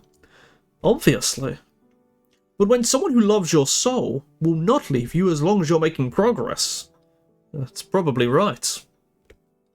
Well, I'm the only one who won't leave you. I'm the only one who will stay with you now that your body has lost its bloom and everyone else has gone away. I'm glad you are, Socrates, and I hope you never leave me. Then you must try to be as attractive as possible. I'll certainly try. Sir, so this is your situation. You, Alcibiades, son of Cleinias, have no lovers and never have had any, it seems, except for only one, and he is your darling, Socrates, son of Sophronicus and Pherenete. Where are we going? It's getting kind of sus. Remember when I first spoke to you? You said that you were just about to say something. You wanted to ask me why I was the only one who hadn't given up on you. That's right. Well, this is the reason. I was your only lover. The others were only lovers of what you had, while your possessions are passing their prime. You are just beginning to bloom. I shall never forsake you. Now, never, unless the Athenian people make you corrupt and ugly. And this is my greatest fear, that our love of the common people might corrupt you, for many Athenian gentlemen have suffered that fate already. The people of great-hearted Erechtheus might look attractive on the outside, but you need to scrutinize them in their nakedness, so take precaution, I urge. What precaution? Get in training, my friend, and learn what you need to know before entering politics. That will give you the antidote against those terrible dangers. I think you're right, Socrates, but try to explain how exactly we should cultivate ourselves. Well, we've made one step forward anyway. We've pretty well agreed what we are. We were afraid that we might make a mistake about that and unwittingly cultivate something other than ourselves. That's right. And the next step is that we have to cultivate our soul and look to that. Obviously. And let others take care of our bodies and our properties. Quite so. Now, how can we get the clearest knowledge of our soul? If we knew that, we'd probably know ourselves as well. By the gods, that admirable Delphic inscription we just mentioned, didn't we understand it? What's the point of bringing that up again, Socrates? I'll tell you. What I suspect that inscription means, and what advice it's giving us.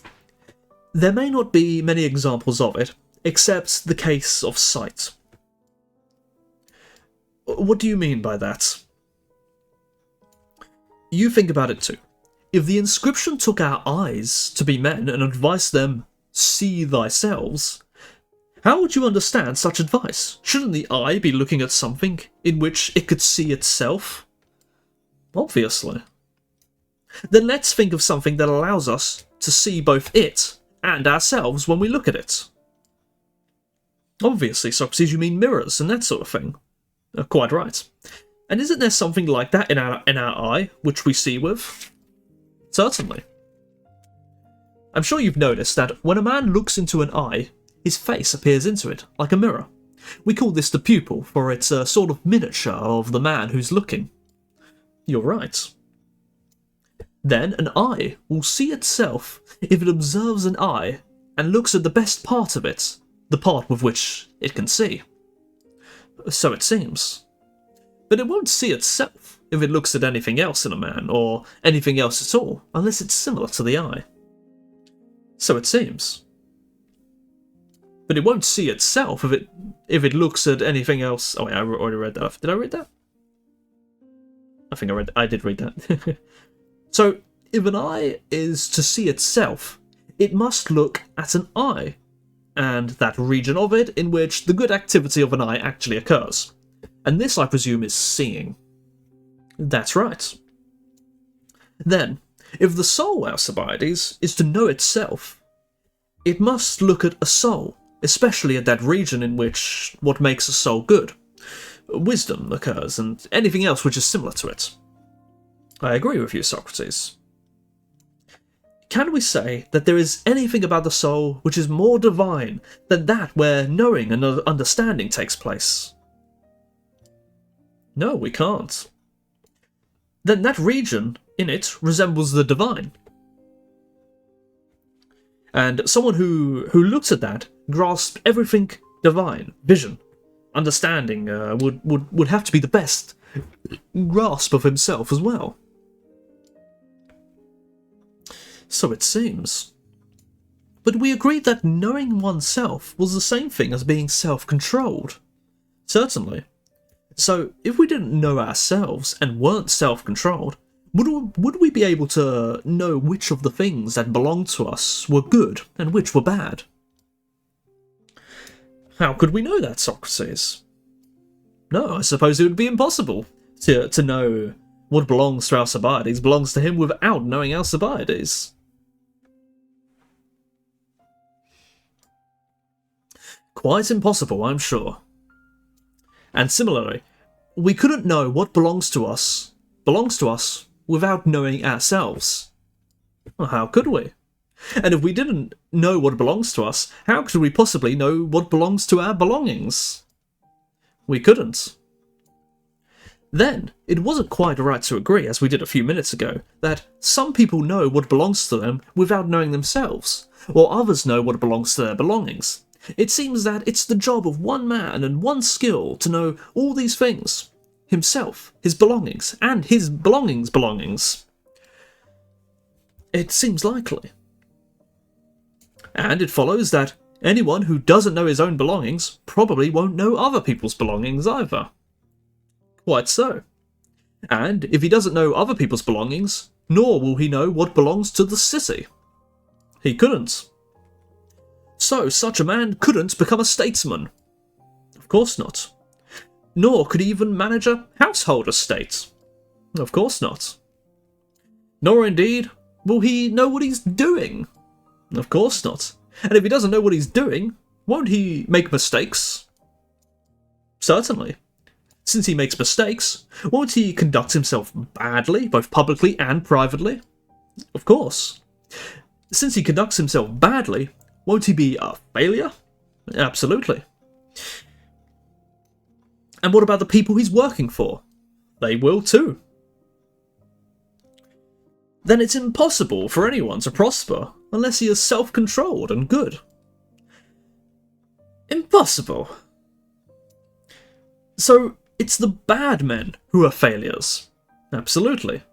And so the way to avoid being a failure is not by getting rich, but by being self-controlled. Apparently. Ooh, almost tore the page there. So it's not walls or warships or shipyards that cities need, Alcibiades, if they are to prosper, nor is it numbers or size without virtue. Definitely. So, if you are to manage the city's business properly and well, you must impart virtue onto the citizens. Of course.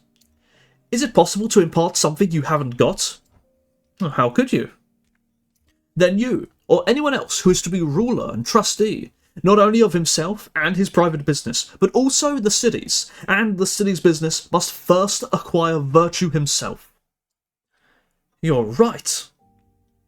So, what you need to get for yourself, and for the city, isn't political power, nor the authority to do what you like. What you need is justice and self-control.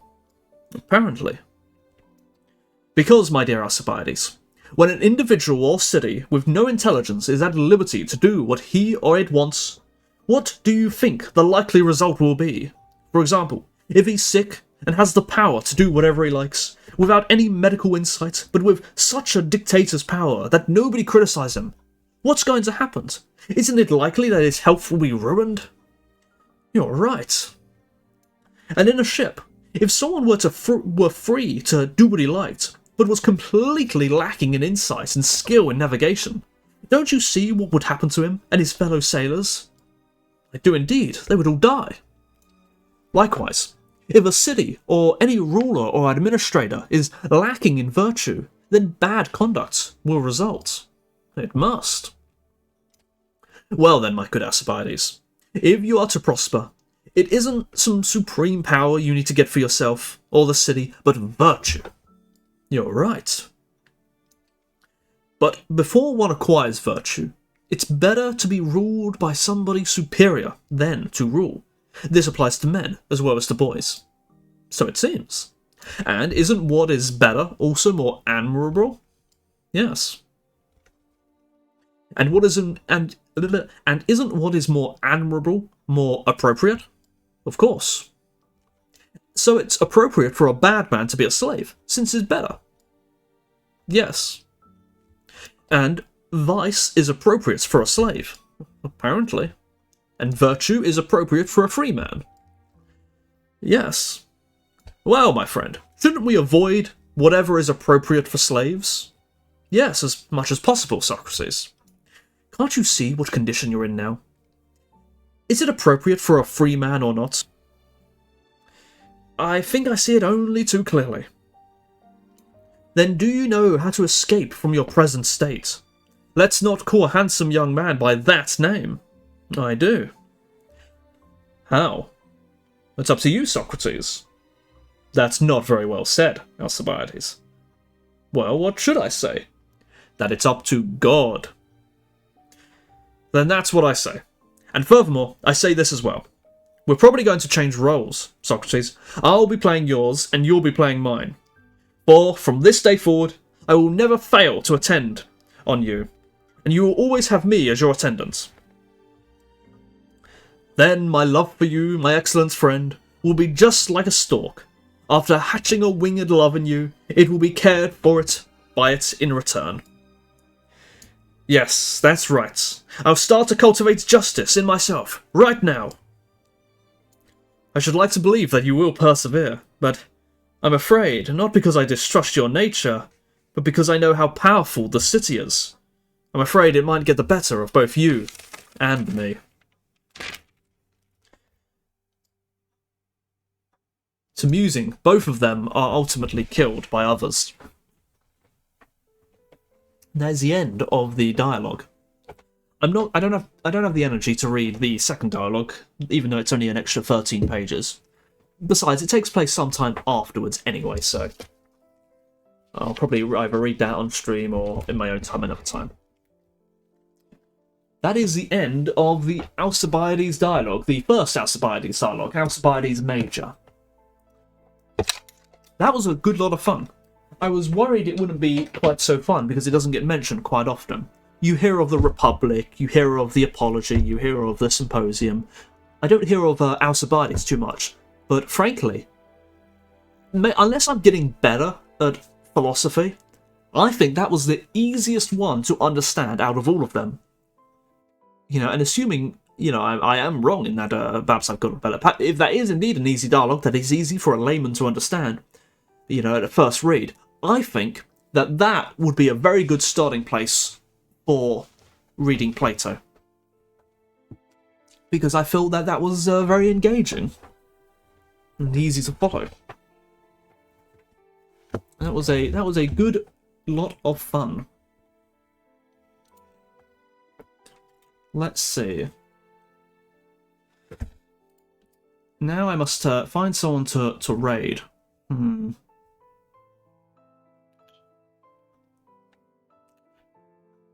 I'm a big fan of Gunpei, but I don't think I should.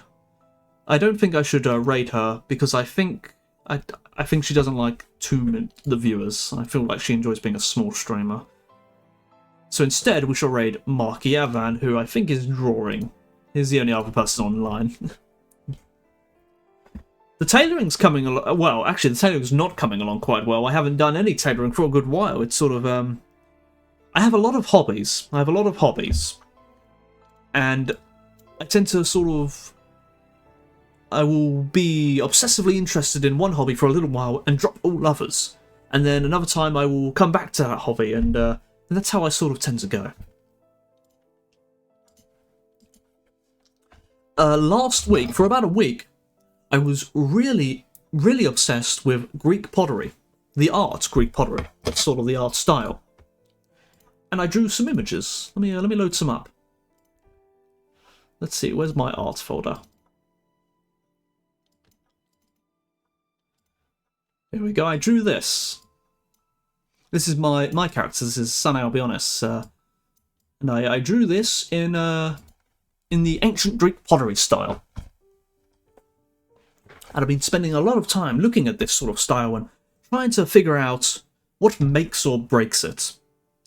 For example, the thickness of the lines, the way the faces are drawn, the way the hair is drawn, whether it has to have a black background and a red figure, or vice versa.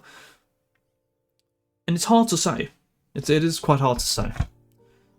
There we go. I also drew another one. Let me open another one that I did. This one, I did this because I expected it to be difficult. Because it is of a character which is not very much... the clothes are very different. They're not ancient clothes. And to a certain extent, I've tried to make them look a bit more ancient. So the helmet has some vibe, some reminiscence of sort of maybe an ancient Greek helmet. This is Parsecs, by the way. He is a science streamer. His name is Parsecs. I can't remember off the top of my head what his Twitch channel is. Let me find it out. I think it's Astroparsecs. Let me find it out. Yes, it's Astroparsecs.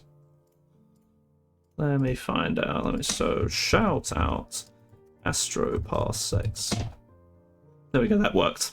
This is Astroparsecs, who is the subject of this drawing here. And I had to go drawing him. I like to draw other people in this style as well, but the reason I bring this up is because I've now gone off this. I spent a week being obsessed about them, and I think he's also I think those two are friends. I'm not sure their interaction, but I think those two are friends, perhaps. Oh wait, did I join us? Okay.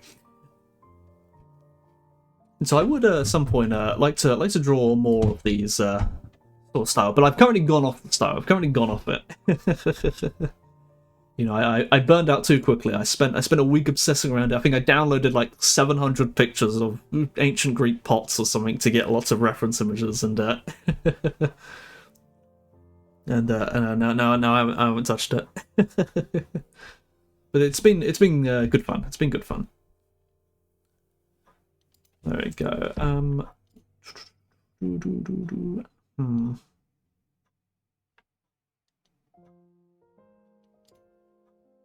But I suppose I will raid into Marky Avan, since he's the only other person I follow who is online.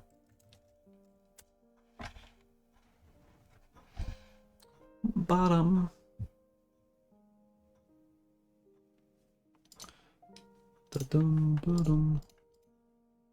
This has been good fun. Thank you for joining me.